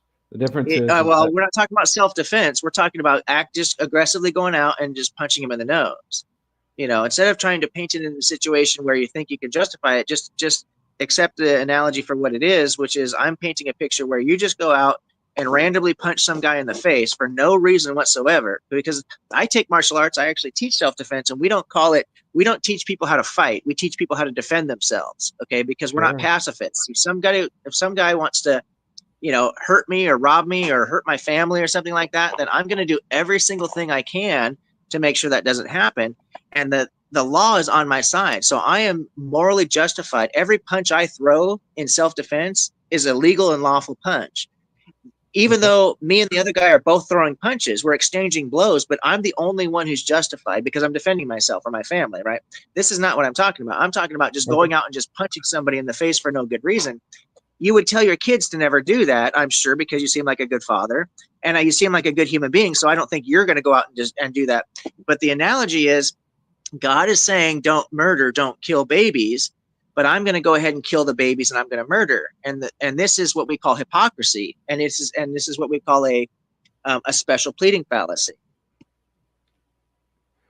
I'm trying to operate within your constraints. If I take it from the point of view of a child, and a child's father says, "Don't hit people for no reason," and then the father goes out and hits somebody, the child, if they're operating, with perfect reason, would say, he must have a reason for that I cannot understand. And so that's a pretty obvious case to make for God. And then the other obvious case to make is he is a very special case. He deserves special pleading. There's nobody else who has that relationship. But that's according to your narrative. So I would disagree that I don't think anyone deserves special pleading. No, I don't believe in God. Well, without my narrative, yeah, it doesn't make sense. Yeah, if God is not the one who said kill those babies, then it would be unjustifiable. But if he is, and if the Christian narrative is true, then it is justifiable. Which is the special pleading. And I appreciate that you admitted that it is a special pleading. You can't accept. That's the problem with the scripture and sola scriptura is you can't. It's also the problem with Catholic evolutionists. You can't have the religion and you can't separate the religion from the scripture. You either have the proper religion and then the scripture works. If you don't have the proper religion, then nobody would expect it to work. Nobody goes out and tries to convince people to convert to any kind of Christianity by talking about the book of Joshua. Nobody. That's hilarious. That's a great analogy. So there is actually a Christian group that I like to attend their church services every now and again because I love to study theology, and there's a lot of nice people that are involved. That'd be interesting. So no. So there's a group that I will attend every now and again. And have you heard of something called progressive Christianity? Are you familiar with this term? I've heard of progressive, and I've heard of Christianity. Yeah, so you basically can have as a company. I think they're not as cheap as they pretend to be. Yeah, no, I'm not. I'm an independent centrist, so I have a hard time with people on the right and the left, frankly. So I'm not going to try and defend either side. But but as far as these people go, so this progressive Christianity, they accept evolution. They accept the fact that a lot of these Old Testament stories, in particular, are allegorical. They accept the fact that there are contradictions in the Bible. They don't try and make apologetic excuses for this kind of stuff, but they are still Christians. They love Jesus. They worship Jesus. They sing their songs. They pray. All these things that religious people do, but they don't engage in the same type of literalist type of orthodox behaviors that other well-established like Catholic churches or Protestant churches or Baptists or something like that will engage in. So there are people who do embrace what they feel, whatever sticks out to them or whatever is meaningful to them within their religion, and they discard the stuff that doesn't make sense to them. So it's not to say that it can't be done. It doesn't have much longevity. It's been my experience. There's a lot of people that do things for a period of time, and I mean, generally speaking, there's enough of I remember I followed a guy who was a Christian, and I really had a hard time understanding a lot of his behavior because it was so immoral. And then somebody pointed out to me that, because he makes a living off of YouTube, right? Or I think it's a different platform now. He said, well, he has a new audience every year. So like people come, uh, and they take what they get from him, and then after a year, they figure out that he's not fully coherent, and then they move on. Well, his income's stable, but the people are coming and going through this cycle, and I think a lot of your smaller sects are like that. I think because the thing is, there's more things to do than just read the Bible, pray, do religious activities, and this kind of comes back to the economic situation. I think that if people had more time to talk and study and things like that, um, then there would be more consistency in everyone's beliefs. But everyone has to work so hard just to live, and so most people don't have time. Even if they read the Bible, they read it in a rushed manner without thinking about it, and they can't hold the whole book in their mind and use it to understand this one passage that they're reading, which is kind of what you have to do if that's all you have. You know what I mean? Now, I'd love to talk to somebody like that. I'd be very interested in talking to them. And I don't have any contempt for that. I think that's probably a very legitimate and reasonable response. The thing is like when you become Christian,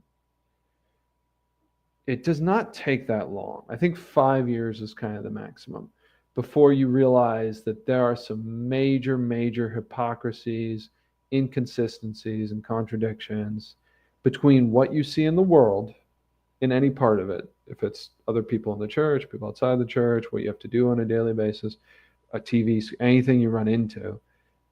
There's so much difference between that and then what you accepted when you became Christian. When you Yeah, I agree with you considered yourself 100% a because Christian. you're talking about the human factor for one thing, and everybody's an individual, like we talked about at the beginning of this, and so that all maps out. That's perfectly understandable why that happens. And I personally, as a skeptic who's on the outside looking in at this, to me that makes sense because again, I think that when it comes to the Bible itself, you get so many internal conflicts that are found within the Bible. That this is where apologetics comes into play. And this apologetics has been this is not a new phenomenon whatsoever.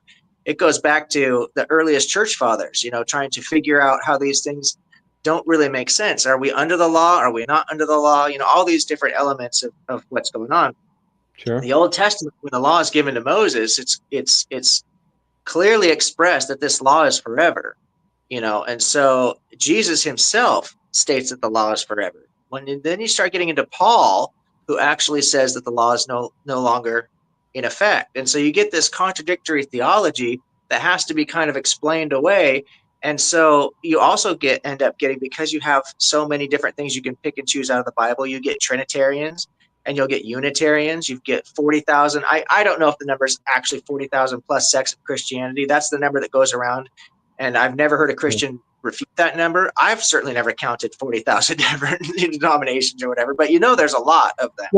And it's because, Yeah, Catholics also say that, but I have heard that refuted as like it's a very inflated number. But Catholics like to throw that out that seems number that too, seems like a pretty because untenable. That seems like a pretty untenable number to me as well. But even if it's it's not not 40,000, important. Well, the point is that kind of helps the Catholic case because you have an extremely consistent, long-lived organization here that all those denominations broke off of, or arguably broke off of, yeah, and that was including actually one of the Islam. questions that I had for you about Catholicism. I had a friend who was a Catholic, and he told me that basically, and I hope I'm not trying to be disrespectful when I say this. I don't know how else to word it. That the people aren't really not allowed. They're discouraged from making their own interpretation or coming to their own understanding. The church basically tells you how to interpret the Bible. They have the ultimate authority over the interpretation of the Bible. Is this what's going on? I mean, yeah, but sure, yeah. I mean, there's a lot to say about So that. if that is the case, then it makes sense that they have been less diversified because that's if you're going to be a Catholic, you're going to adhere to this policy, and so Well, that's they have a lot of unfortunate. control. That's unfortunately not true. But um, I mean, the Bible is a big, complex book, And the amount of things that the Catholic Church commands you to interpret a certain way is not that many, all in all. It's definitely more than any other I can think of, so perhaps like Eastern Orthodox, but there's more than one of those, and that's not really the right term for them. But Apostolic Church would probably be more accurate. But what I was going to say is it's basically. Oh, and then the other thing is, so they command things that you have to believe.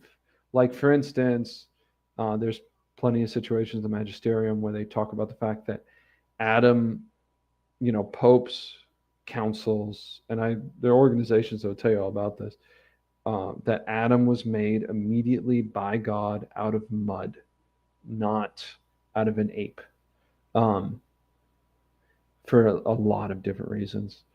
And so the Catholic Church commands you to believe that. Most people are not aware of it.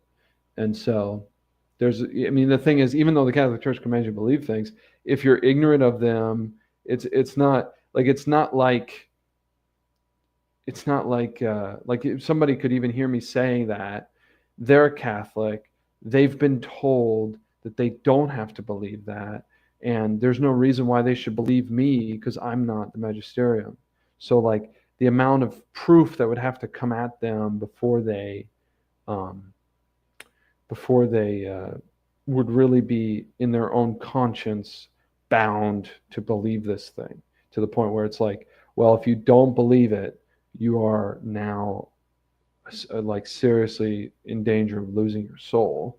There's a lot of other things that would have to happen before that happened, but it happens regularly. I mean, if that's the virtue of faith. The virtue of faith is not what Martin Luther, which is, I think, part of the problem, but I don't want to get off on it. But virtue of faith is believing everything the church teaches, and it has different levels for how you have to believe it. Like the Trinity, you have to believe that. You can't disagree with that.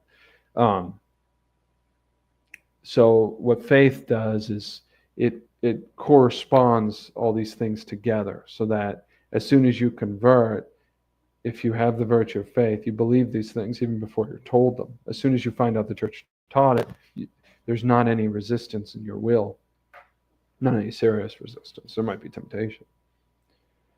But that's the thing. It's like we're operating from way different paradigms, and so it's hard to like bridge the gap. Because Catholics understand what I'm talking about, but you probably sounds a lot different to your ears. Well, I'm just trying to learn from you, frankly. I'm not trying to educate you on the situation. I'm actually here to learn from you about what Catholic faith really is about, and I appreciate you taking the time to explain these things to me because I find all these things fascinating. Yeah, I wouldn't want to give you a misimpression. Yeah, I don't want to scandalize you. I want you to know. Can I ask you a question? And you know what? And you ask me any questions anytime. You're a sincere man. I showed up. I didn't know if I had plenty of people talk to me late at night suddenly, and like it was a prank or something like that. You can ask me any questions anytime, any way you can get a hold of me. I appreciate you very much, brother. I appreciate you for that. So let me ask you, so you don't believe in evolution, and you believe that things like the flood happened, and I'm assuming you believe the Exodus narrative happened as well. I've actually looked into that one archaeologically. I haven't actually dug up the thing, but I've read books that assess the archaeological arguments. And I'd be interested in having that discussion at some time, because my problem with the Exodus narrative, there's two issues with it. One issue is the lack of evidence for what we would expect to find, but you cannot argue from the absence of evidence. That's actually a fallacy as well. So I'm not going to try and do that. But what I would argue against would be from the scientific standpoint is when we start looking at the 10 plagues. And not just because miracles can happen, but the actual problems with infection and disease and crashing their economy and all the different things that would have actually happened had those 10 plagues been a real thing. But that's a different topic for another time. You mean the historical consequences and whatnot? Because I thought about that a lot. The actual practical reality of what would happen if the Nile turned into blood, or all the livestock died. And I mean, The fact What that they I killed the livestock twice doesn't even make sense. But let's just, look past that for a second. But all the amount of disease, the locusts, what were they going to eat? Were the people going to eat after the locusts came through and ate all the plants? I mean, there would be no Egypt if that was a true story. You can't have 3 million people, a third of their population or more, probably close to half the population, really evacuate overnight and not crash the economy just right there alone, even if they were slaves. I mean, there's just so many logistical problems with it. But my that's not what I was my going to ask. What I was going to ask is, briefly, we don't have to delve yeah, into it, but I do get a little concerned because you are on my channel and you are like making a lot of claims, and so I have a certain obligation to like push back on some of them so that people know I'm not just like agreeing with these things that might scandalize them. Um, so I want to say that for everything else you said, because I also don't want to offend you. I'm just trying to think about everybody. Because no, it's that's perfectly reasonable. I well, respect that. my understanding. I do know more about this. My understanding with the Exodus and the conquest and all, and the sojourn and all that, is that the archaeological evidence is there, and it's off by like 200 years. And the reason for the timeline is because of they had an assumption going in. They assumed that one particular king was at this particular time.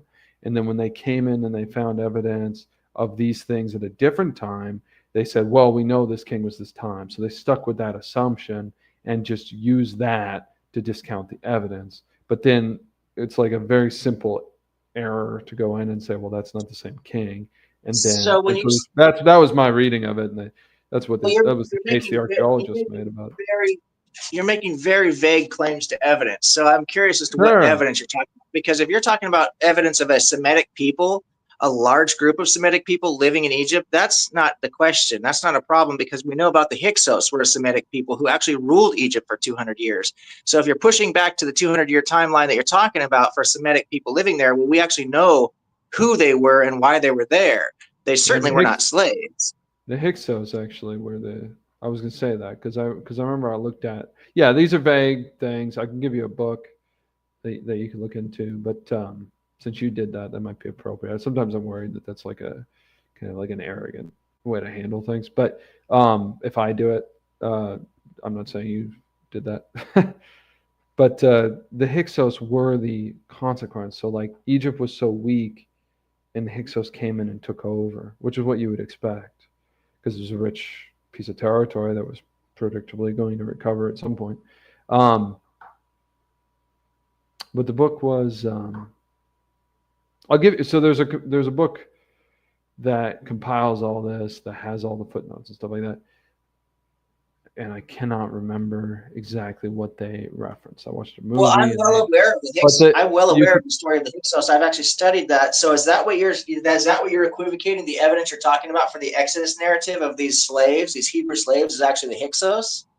no, that's not. Uh, the book would be the Genesis documents, and I could probably, by Michael Gladio. It's a wonderful book. I could probably get some excerpts of that book. I gave it away a long time ago and asked a man to research it for me, uh, for this kind of situation actually.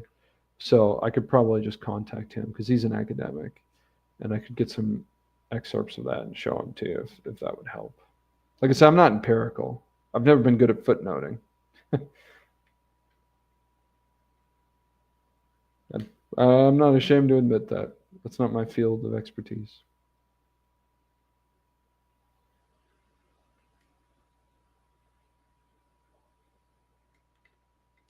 Actually, I don't know if there's a technical problem. There might be.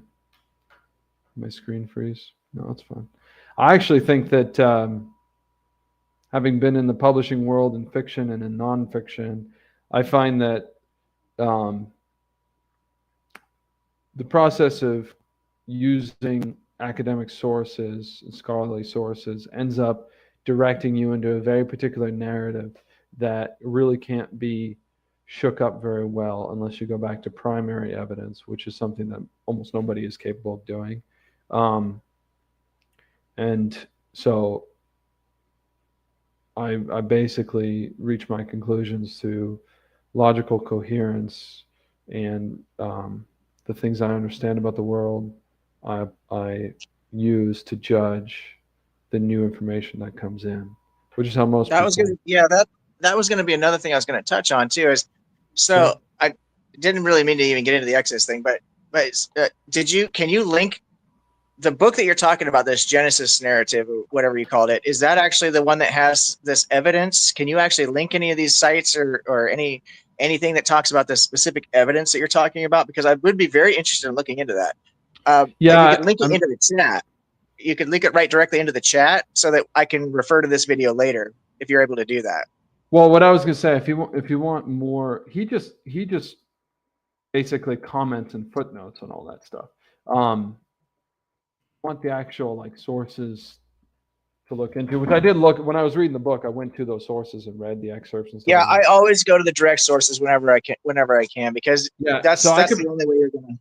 Yeah, that's the way I do it. So I would yeah, I'd be happy to get those. Would be harder. I have to go and read that book, find the Take footnotes. your time. I'm just saying, I will legitimately look into your sources if you'll take the time to post them. I'll come back to this video and check it out because I'm legitimately sincerely interested. You know, I have no problem looking at any information that you have if you feel it's Yeah. legitimate. The thing I was going to ask is, so do you believe the Earth is only 6,000 years old, or roughly, I should say, 6,000 years old? Or if you don't believe in evolution, do you believe that the Earth is 4.5 billion years old No, yeah, I believe in a young Earth. and a younger? So what is Six your to seven. stance then on, just curious? So when all of science points to a certain direction or makes a certain claim, like every field of science, essentially, what is your position about that? Why would they be doing that? Because of economic motives, because of the way it's not, you know, you ever looked into like the philosophical underpinnings of the scientific method and what distinguishes it, and kind of, because I'd rather, I mean, I could tell you all about that, and then I could explain to you why that makes it an extremely flawed approach to understanding the world, and then go from there to explain why or how exactly it is manipulated this day and age, you know, because it was different in the beginning when they first came out with the scientific method in the Enlightenment in the 1800s. And I'm basically what I every time I've dealt with this, and this is the problem. You know, people say science, and you know what they mean, but that word gets mixed up with a lot of other things. The scientific method is distinguished by two things. Um, it's distinguished by experimentation, repeated experimentation, whatever, and also a controlling of variables. And experimentation is universal. I mean, people, it's not the only way to acquire knowledge, but people in all circumstances or all of history have acquired knowledge by experimenting. That's just like a normal way for people to interact. So a lot of the accomplishments that the science that the, you know, people call it like scientism, that the scientific establishment claims, a lot of that is because they're claiming everything people experiment for, where a lot of these innovations and these technological achievements, stuff like that, don't come from a laboratory. They come from like an engineer's workshop. They come from things where people are experimenting in the real world without trying to control variables in this scientific way. But the controlling Yeah, of variables, I built my boat on a computer before I ever formed any plastic. sure, but that's still not, that's not No, this is evidence of what at you're that talking point. about, the experiment. So the experiment Oh, was okay. done on So the you're computer. agreeing with me. There you Yeah, go. Yeah, I yes, mean, I would yeah, even call exactly. that more like, yeah. I mean, that there's other. Anyway, No, I'm that's not talking about the manufacturing. Obviously, to program the CNC there's like machines, I obviously don't. visualization going No, on there. There's I'm some other talking, interesting right. stuff. You're right. So I visualized the boat. I had it in my mind. I drew things out with a pencil and paper, old school at first. You know, I did measurements. I looked at other watercraft and things. So I did all this experimentation, this practical application of my hypothesis in different scenarios, and then I went ahead and tested the hydrodynamics on a computer program and did all that before I ever formed any plastic. You see what I'm saying? Yeah, Before I actually came up with the yeah, design. So it's exactly what you're talking about, and yeah. you're right. There's a huge part of that. The thing that Yeah, I'm not and a lot understanding. of people go through that process. They have the Yeah, hypothesis and all that. So they call right, this science. Well, right, it's not exactly what. See, the problem is like if you do that, and we're taught in school how to do that, and it's a decent approach. I mean, it's not that innovative to be like, well, I have this, yes, I'm going to test it. Um, what distinguishes like the scientific establishment is that they have controlled environments. And that's the thing is like us ordinary people that are just out in the world, when we do things and we say we're doing science or something like that, a lot of times we're only doing one part of that. We can't really recreate what's being done if you are actually like hired. And I know people that work in that field. I've dealt with them and stuff like that. And I kind of have to fight off contempt for them because they don't live in the real world. Um, but it's this controlled environment that really distinguishes it, and that controlled environment where you eliminate some variables, that is takes enormous expense because it's very unnatural and sterile. And so that the expense that goes into that and the funding and all that kind of stuff is where you start to then get, and this was true back in the day, even with Newton and Franklin and all these people. Well, these are people that had to make money first, basically, before they could really do, and they would do what we do out in the world. But that, this ideal of a controlled variable where you're only testing one variable at a time is kind of a fantasy. But the pursuit of that leads to an establishment that ends up being really dependent on funding, basically, and is run by people who have no idea how to make money in the real world. So they don't even necessarily understand that they are controlled. You know, um, Now and there's that, and then there's also the fact that the organs that publish and market and promote science are not the same ones um, who then actually conduct science. So like these nerds in a laboratory, when they write up a paper, nobody has any idea what they're talking about except other nerds in the laboratory. So then you have all these steps that between them and us where all this stuff is interpreted and then given to us. Like in the scientific world, there is huge debate about the Big Bang Theory, for instance. Um, and maybe you know about that. And there's a lot of things. There's tons and tons of debate about every single fossil, and basically there's a huge swath of, and this is even necessarily the same thing as science. It's just got that same kind of academic structure where there's no like profit incentive prima facie for going and digging up old bones. Just most people aren't willing to pay for that unless they have, and it takes a lot of effort to go do that unless you have a special interest in it. And some people have a special interest in it. And so but in that world of evolutionary research, and I know people in that world, there's a huge push for eliminating a lot of the different classifications of fossils. Because basically the argument is anytime someone digs up a bone or a fossil, they want to make a name for themselves. So they say it's a species and then they name it after themselves. And that's especially true when they're getting fossils for human evolution. They do that a lot. And so there's basically cases of people, these people are not all creationists, where they want to eliminate a lot of these, a lot of these categories and things. Now, I can't remember how I got on to talking about that, but I was talking about Well, science. I was just trying to get a feel for where, because I asked you specifically. I'm just trying to get a feel for your worldview, so that I kind of have an understanding of how you approach the world. Because this is the first time we've ever had a chance to interact. So I Yeah. really don't know. Obviously, don't know you that Well, well. So I'm trying to figure out, another I'm trying to go ahead. another example that will help you understand, because I want to just show you that reasonable people believe what I believe. I want to show you I'm a reasonable man. I'm not just ignoring open hypocrisy or contradictions or anything like that. I've actually resolved all the ones that I can resolve, and the ones Are that you talking don't, about? Are you talking about within the Bible, no, just or in just contradictions in general? my whole knowledge. Anytime I meet something that confuses me, I try to resolve it. And some of them I can't Okay. resolve, and I'm perfectly willing to admit that because I just don't have the expertise. And I try to deal with that as best I can. Um, but they're probably pretty embarrassing things all in all. But what I was going to say, another great example of this is history, because I do have a good understanding of history.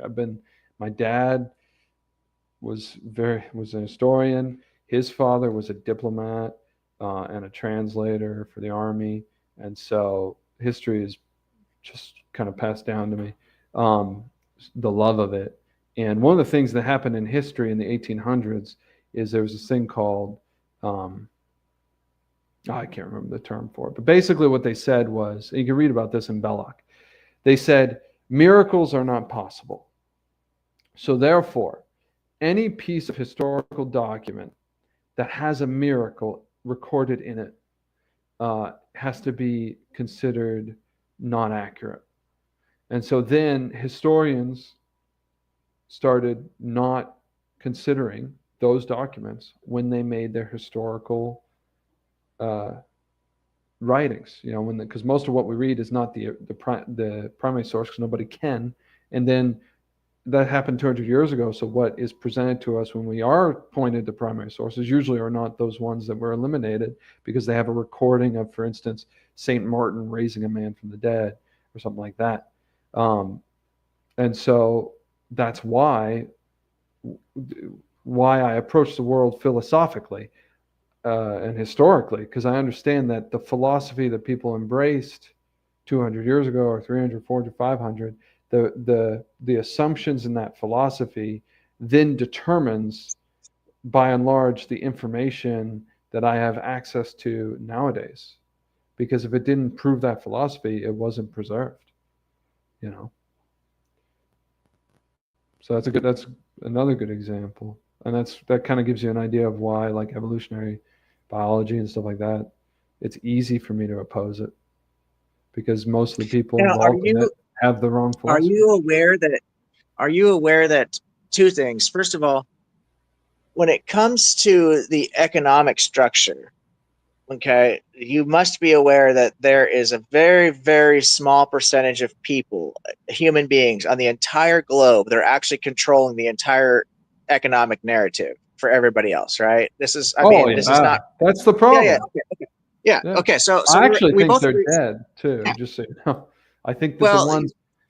sure. So the ones that started it all, sure. It's been a few generations later, but we're both on the No, same page with that. okay. Okay, yeah, go ahead. It's not important. So Go we're ahead. both on the same page with the significant And that's minority, and I'm what we talking got to like, fix, man. yeah, okay.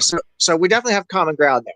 Where we're disconnecting is this is about economic control, and the Mhm. best way historically, if you're a historian, and I take you through your word at that, if you're actually a historian, you must know two things: that the best way throughout recorded history to get a large group of people to do something is to use religion as the common motivator. I mean, that's just a historical fact. You must also know that 93% of the world is religious. I mean, just the Abrahamic faiths alone account for half the global population, right? So which is more evidence that the best way to get people to do what the government wants them to do, and the people in charge, and ultimately the people in charge of them, would be to use religion, not to fight against religion. I mean, just by the Yeah, numbers. yeah, that's the problem in the Okay. Catholic Church right now. Yeah. Okay. So if that's the case, then why? And there's this big economic push to just push the most profitable science. The most profitable science would be science that verifies religious claims. If what you're saying is true, if it actually maps out and you're going to be consistent with it. No, no, that's not true, because because the minority of people that control things, if you understand history, uh, for the most part, departed from religion a long time ago. And Yeah, but they've departed, but the masses of people they're controlling haven't departed, and they don't want them to depart. Because if they did want them to depart, then we would be departed, because they are in control. oh Because no, we all yeah, got to eat, we all got to have a roof over our head, and we all got to have food on the table. So we would sure. literally be, there would be no religion if that's what the people in charge really wanted. Sure. I well, they definitely they don't want people to be irreligious. What they want is they want people to be constantly in conflict with their neighbor over anything. That's what they want. Well, I And definitely agree with that. Politics is a perfect example of that here in America, where you and I both live. It's so divisive. They want they constantly putting out propaganda to get white people to hate black people and gay people to hate straight people and everything else in between. It's just all political propaganda. I don't doubt that whatsoever. But yeah. Well, what's the not big one happening is is they get fathers to hate their sons. They get baby sure. boomers to think that the younger generation is lazy, and then they get the younger generation to think that baby boomers are irredeemable or heartless, maybe. It's kind of interesting. But yeah, I mean, so to answer your question though, so then the reason why then they would incentivize this with the scientific establishment is because they didn't need to provide evidence to all the religious beliefs; it was already there. So they needed to build up a new opposition in order to create more. And also, a lot of it, I think, if you look into like social Darwinism and things like that, a lot of that was to assuage their own guilty consciences as they abused and killed people, you know, because it's just easier to do that without the um, some of the religious underpinning to your. You just can't, like, if you think that there's more than this life and that God will judge you on your actions, then you're just going to hesitate more to do things, even if they're furthering your survival, improving your quality of life. You know, there's a few more factors that now have to come into play. And the thing is, once people started doing usury, especially, but I mean, it's kind of like England. So England conquered the world, right? And before America did, we just inherited their empire in a lot of ways. Um, England departed from the Catholic Church in schism and then fell into heresy. Well, one of the things that became very popular amongst English thinkers was trying to say that they were the chosen people descended from the lost tribes of Israel. Why? Well, because they had to explain why England was the only one, the only nation that had the true religion. Which didn't make sense. So the only thing they could do is associate themselves with the Israelites, who were the only nation that had the true religion at one point. You know, so Now, the other thing that I think is interesting is that it seems yeah, like, when I hear religious people talk about what I'm calling a conspiracy theory, frankly, about science taking over God and trying to disprove God and trying to counter religion and stuff like that it's it completely just depends on motivated. what part of science. Like if you Well, that's read the whole thing. That's Darwin the thing that and I'm you read talking about Darwin's is that, people, they talk but that's about what I the was going to, yeah, but conflict of that's what I was going trying to to. say. Yeah, That's what go I was ahead. going to say is that if you actually know, so I'm an engineer, right? So I actually know, because it's the field that I'm in, is a type of science, that all of science is what we call an interconnected discipline. So it would Yeah, actually be impossible for evolutionary biologists to come up with a pseudoscience crackpot theory and actually have that make any traction, because every single field of science is either directly or indirectly connected. Every single field. It's like trying to say that you could disconnect your nervous system from your skeletal system, even though they don't touch, because the nerves go to the muscles, right? But that's not possible. Your skeletal system moves, your arms move because the muscles that are attached to the bones move, and the nerves that fire electrical signals into the muscles cause those muscles to contract. It's all interconnected. And the same thing is for science. You cannot remove or isolate any field of science and then say that field is going to start putting out pseudoscience and get away with it, because everything is dependent on everything else. So our bridges, the house you live in, the electrical panel that's running through your wall, all of this stuff, the water that you drink, I mean, literally everything is connected. The hospital that you take your kids to, all of this stuff is ultimately interconnected in one way or another. Geology is connected to all that, even though you're not out there digging up fossils, it's all connected. So you can't just have one field of science. It's got to be every field of science, or it's got to be no field of science. yeah. I think I have to. wrap this up soon. Sorry, it's getting late. Uh, yes, I agree with you. In fact, it's kind of interesting because it connects to what I was saying about different definitions of science. So, like we had the natural sciences, which is kind of what you're talking about at this point, which is completely different from the scientific method. And well, what you would expect. This is true for the church too, by the way. If the church is not all in unity in its beliefs and in its actions, then it will be sick or injured or something like that. And it's visibly apparent, and everyone knows that's true about the Catholic Church right now. And so yeah, same thing in science and with evolutionary biology. It helps that the actual measurement and recording and testing and all that kind of thing is what you're talking about, and that can be perfectly accurate. It's the extra interpretations that are outside of this field that they really can't comment on that and a lot of those are done by people that aren't even in that field, that are just like a lot of times just fulfilling like a marketing purpose or something like that, or just doing something that has nothing to do with science, and they think they know what they're talking about. But there are definitely disastrous effects because of the bad philosophy in evolutionary biology, like, and I can list those for you. And a lot of the problems we're having right now with people's lives in disease and stuff like that, cancer and all that kind of stuff, is because they understand the human body is having evolved over time and having all these flaws and all these like for instance the appendix being removed.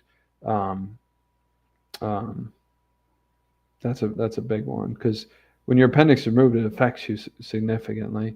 Um, wisdom teeth is another one. Dentists and whatnot talk about the change in the diet has more to do with that. Um, trying to think of some other. If you look into brain death, that's kind of comes from the materialist idea that a human being is just material, which is an assumption in evolutionary philosophy. And basically, what they do is they set an arbitrary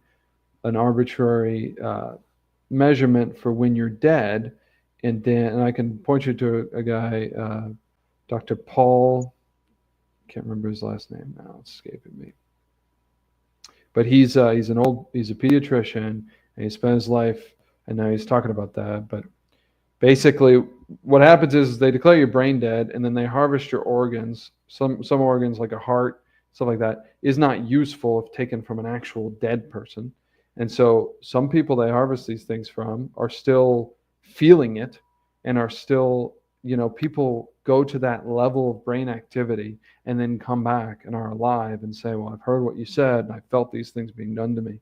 And this doctor has traveled around saving people from being dissected in that way for profit. Well, I agree, and I grant you that there have been many mistakes, many, an innumerable amount of mistakes that were made by scientists of every field. The thing about science and the beauty of science is that it's essentially what we would call self-correcting, and that is that it's always open to new interpretation. Unlike religious dogma, which is set in stone, and anytime somebody tries to reinterpret things, they end up having to basically get ostracized from their own religion, and they have to either start their own religion or move on to something else, secularism or whatever else it is. There's no room for, hey, you know what, we made a mistake here, or you know what, we might be wrong here. It's very strict and ardent and dogmatic. Science is not. As much as people want to say that it is, it really is. That's the whole point of science, is that it actually allows itself.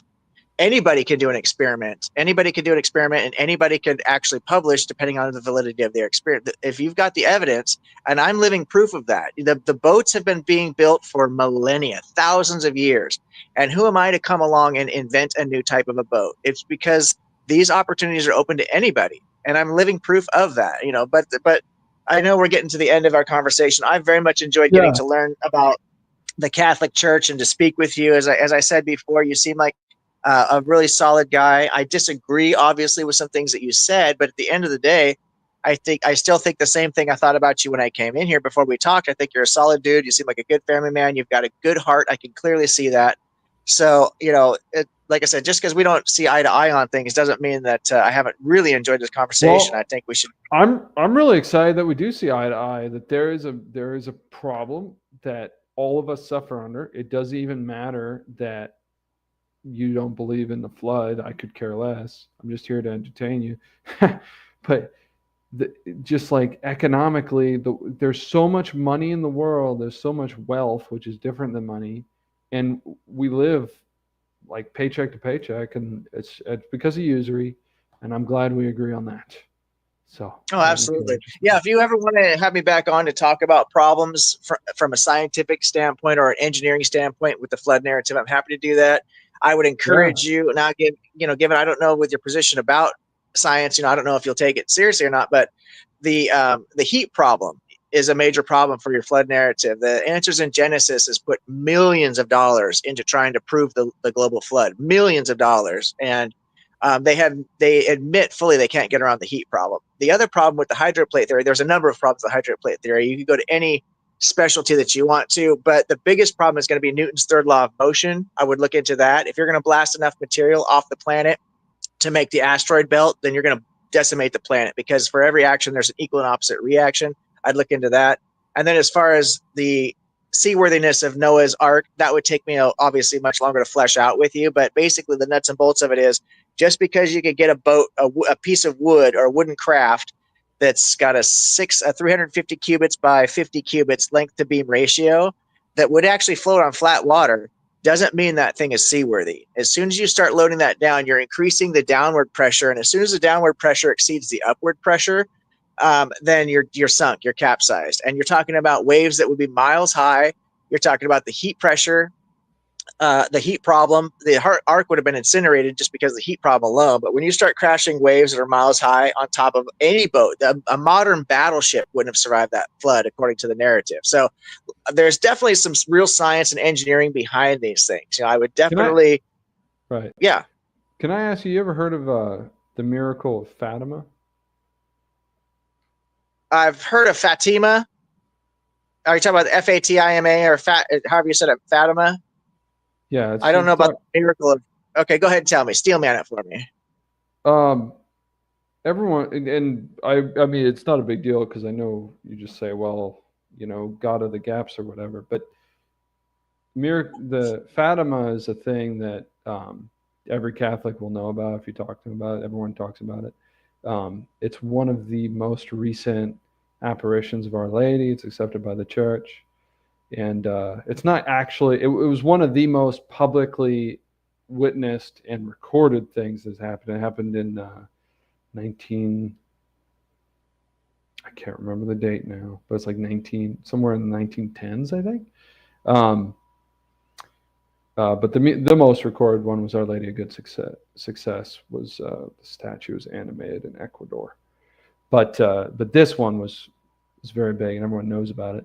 And the miracle that happened was the sun was dancing in the sky, and it had been raining, and everyone was soaking wet. And then the sun, after this thing it was doing, came down towards them all, and or whatever, maybe the sun or a sun, whatever, and just kind of enveloped them in brightness. And then that passed away, and they were all perfectly dry.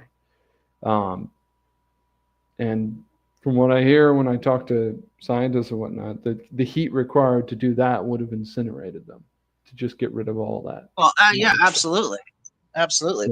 Yeah, it would have incinerated. So that's an interesting thing to look into, because that's written in newspapers. Not multiple suns. There's not multiple suns in our solar system, so it'd have to be the sun, because otherwise there's no other sun.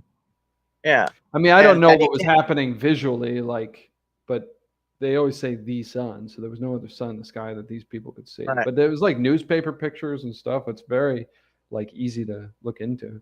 I'm sure there's people. I will. I've never heard of it. I've heard of Fatima, and I don't know why I know that name, because I've not heard that story. It's a Muslim thing. People talk about that too. Oh. This happened in Portugal. But Fatima was a daughter of Muhammad. That's what the city's name That's where I is. heard. Thank you. I Yeah. knew I'd heard that name before. Okay, so what's yours going to be called? Or is this the same story? Look up Our Lady of Fatima Our or Lady. the Okay, I will. or I will the definitely look at. Yeah. apparitions of Hey, Fatima. I know you're a busy guy, but I would highly encourage you to post. You made a lot of frankly very very vague references to sources and this and that, and I would encourage you to post those in your chat because, like I said before, I will sincerely engage with you on that. I'll look at those, and if I find something that I was Okay. in error of or that is even I find even remotely convincing, I will definitely touch base with you and let you know, Cool. what I think about all that. If you're interested in doing that, I would encourage you to. I'm interested in it. If you could remind me to do it, I would consider it an act of mercy. Of course, no worries, brother. And then the other thing I'll just finish with this by one thanking you for your time. It's been an absolute pleasure getting to know you, brother. And I will once we get a hard date set for that debate that I'm going to have, I will definitely reach out to you and let you know. So if you have time, you Thank can either you. check it, you can watch it live, or you can follow up with it. But my plan is, and I don't know, I got to talk to the host, but my hope is that what we're going to do is we're going to launch this debate and keep things moving fairly quickly.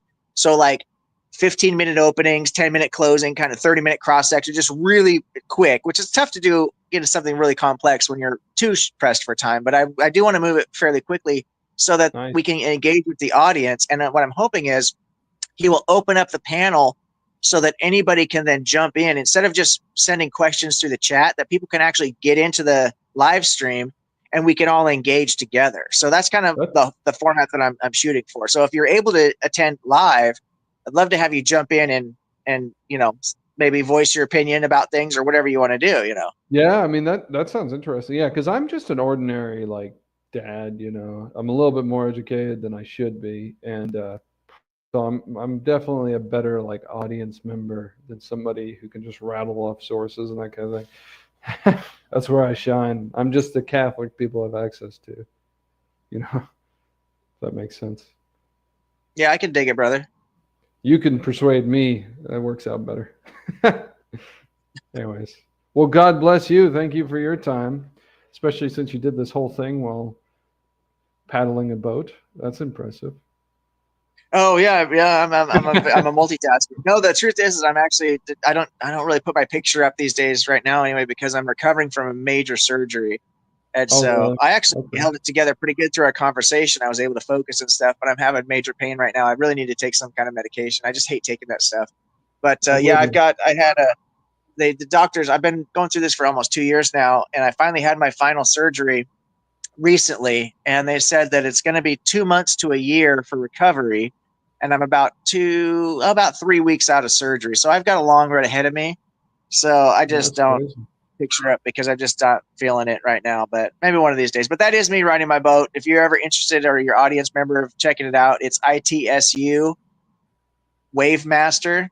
The letters ITSU and then the word wave and the word master. I've long since sold my patents and my business and everything, but there's an article from Kayak, I think Angler Magazine, that's still up on the internet and stuff. And you could always look at my channel and see I've got a very short 1 minute video of me riding through some whitewater rapids. And I'm a legit guy. I've done if I say I've done something, I've done it. My credentials are real. Nice. Uh, I'm sorry about this surgery. That sounds difficult. Um, I'll pray about that as quick as I can. Well, I do appreciate that. Yeah, I'm not one of those. It always blows me away. And I understand that people are, at the end of the day, people are people. And on both sides of the aisle, people can be jerks. But some Yeah. things that I just cannot wrap my head around is why an agnostic or an atheist would get upset when a Christian or somebody says, I'll pray for you. I mean, you've been on enough atheist chats. You've probably seen that they actually have rules against praying. You know what I mean? It's like, Yeah. like that's so Yeah, I wild to got me. If somebody says, I'll pray for you, I'll be like, thanks, brother. I don't know. Now granted I'm an agnostic, so maybe it'll work. Who knows, but I find it to be that to me, that's a nice thing that you're offering to do for me, at least that's in your difficult. worldview. It's certainly not an insult of any kind. I just don't, people are in such a hurry to be offended these days. Yeah, I got kicked out of a group for saying "God bless you" too aggressively. That's hilarious. That's Yeah. that's just wild. Well, if it makes you feel any better, I actually have gotten kicked out of an atheist group one time for telling them that they got the definition of atheism and agnosticism wrong, and they told me to stop Nice. preaching. Yeah, they told me to stop preaching, and I said, "What? What are you talking about? I didn't even mention Like, I'm not, you know what I mean? And they're like, you're making all these wild claims. I says, well, no, I just read it out of the dictionary, but I've also written a paper on this back when I was in college. I don't tell people, a lot of people, this because I don't want them to think I'm trying to put more weight on my knowledge or whatever. But I actually did study theology in college, and I actually attended seminary for a short while. So I've Oh been, wow, I used to work as a nice. yeah, I used to work as a youth pastor, and I've worked with the church many years. I've been involved in this, but I don't have any Must not have degrees been in Catholic. theology. Must have been something No, it else. certainly was not. No, it certainly wasn't. No, it was Protestant. And Okay, non-denominational. So yeah, but I've been around the circles. I know my way cover to cover through the Bible. I mean, for a layperson, nice. I'm very knowledgeable about these things as far as that goes. Above Well, average, I that's would good. say, at least. Yeah. Yeah, I think talking about getting kicked out of groups is there's only that was a very particular atheist group. It was the atheist community, which is associated with the one in Austin, um, under that one heavy set guy. Everyone he's kind of Aaron rough. Ra. No, I'm forgetting, but he's really mean when he debates, and I don't particularly like him. But he's got like the atheist experience or something like that. Oh, you're talking about Matt Dillahunty? Yeah, that's the one. Yeah. Oh, I can't stand. No, I can't handle that guy. Because, as you probably figured out, I'm about respect first and foremost, and civility. I mean, I think you and I have had a very polite discussion, even though we've disagreed on a lot of things. And that's my Oh, that's number great. one. And yeah, and I get the same vibe from you, and I just cannot handle people that behave like him. He is such a bad look for secularism and atheism, and he doesn't care. He probably knows it and doesn't care because he's so self-inflated, and he's got his audience, and I'm sure he's making a living doing whatever. But to anybody who's just an outside observer is going to watch that guy lose his. You just lose his whatever, his composure. I'm trying to be respectful on your channel and not swear, which is hard for me to do, by the Yeah. way, because it's kind of Oh, natural that's for me fine. the way I talk. He absolutely loses his composure on his own channel, crashes out. That's a term I'll use for it. He's crashing out on his own channel. And the thing is, he's probably in most cases, at least certainly in some cases, he's probably right and he's making good arguments. But because he's so emotionally unhinged, people just, I mean, I don't understand how anybody could stand watching that guy. I yeah, it's interesting because I knew he was associated with that group, and I kind of felt like he's interested in me. I think he has a very like martial attitude, and I think if you thought religion was the thing that was like oppressing everybody in the world, I could kind of understand that approach. Because I meet plenty of religious people that think liberalism is the thing that oppresses the world, and so they have a very like military, like this is a war, you know. Um, and so I kind of like try to respect it. But yeah, I'm definitely like afraid to get near him. And I will say on that note that besides that atheist group, the only group that was worse than that, and I think they're just a little emotionally immature, to be honest with you. That's what all the atheists told me, who were like, "I'm sorry that happened to you." Like it's kind of like high school in there. Um, but the the group that was worse than them was Sedevacantists, which I love Sedevacantists. Some of my best friends are Sedevacantists. Very specific group that I don't need to explain right now. But like I got into a Sedevacantist group because they call themselves traditional Catholics, and which is fine. But I'm a traditional Catholic, and it's just like I got in there and they were like immediately inquisitioning me on theology and like one little thing that seemed wrong to them, and I was like, boo, just like I might as well be in hell currently. There's no talking to me ever again. It was crazy. I've never so they were worse than the atheists. And I don't think That's they had wild. that emotional immaturity. So that's my own group of Catholics, which I find interesting. I've thought about it a long time since that happened. I have an explanation for it. It makes sense to me. But I got to get going. And Yeah, for you sure. are in For sure. pain, so you should rest. God bless Yeah, you. I will. I'm going to log out and let you do your outro. Okay. Thanks for having me, brother. All right. See you later. I don't have an outro. I'm just gonna say goodbye. God bless.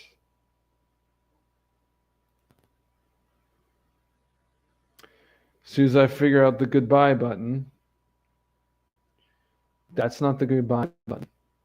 Oh, there's a lot of buttons popping up. Okay.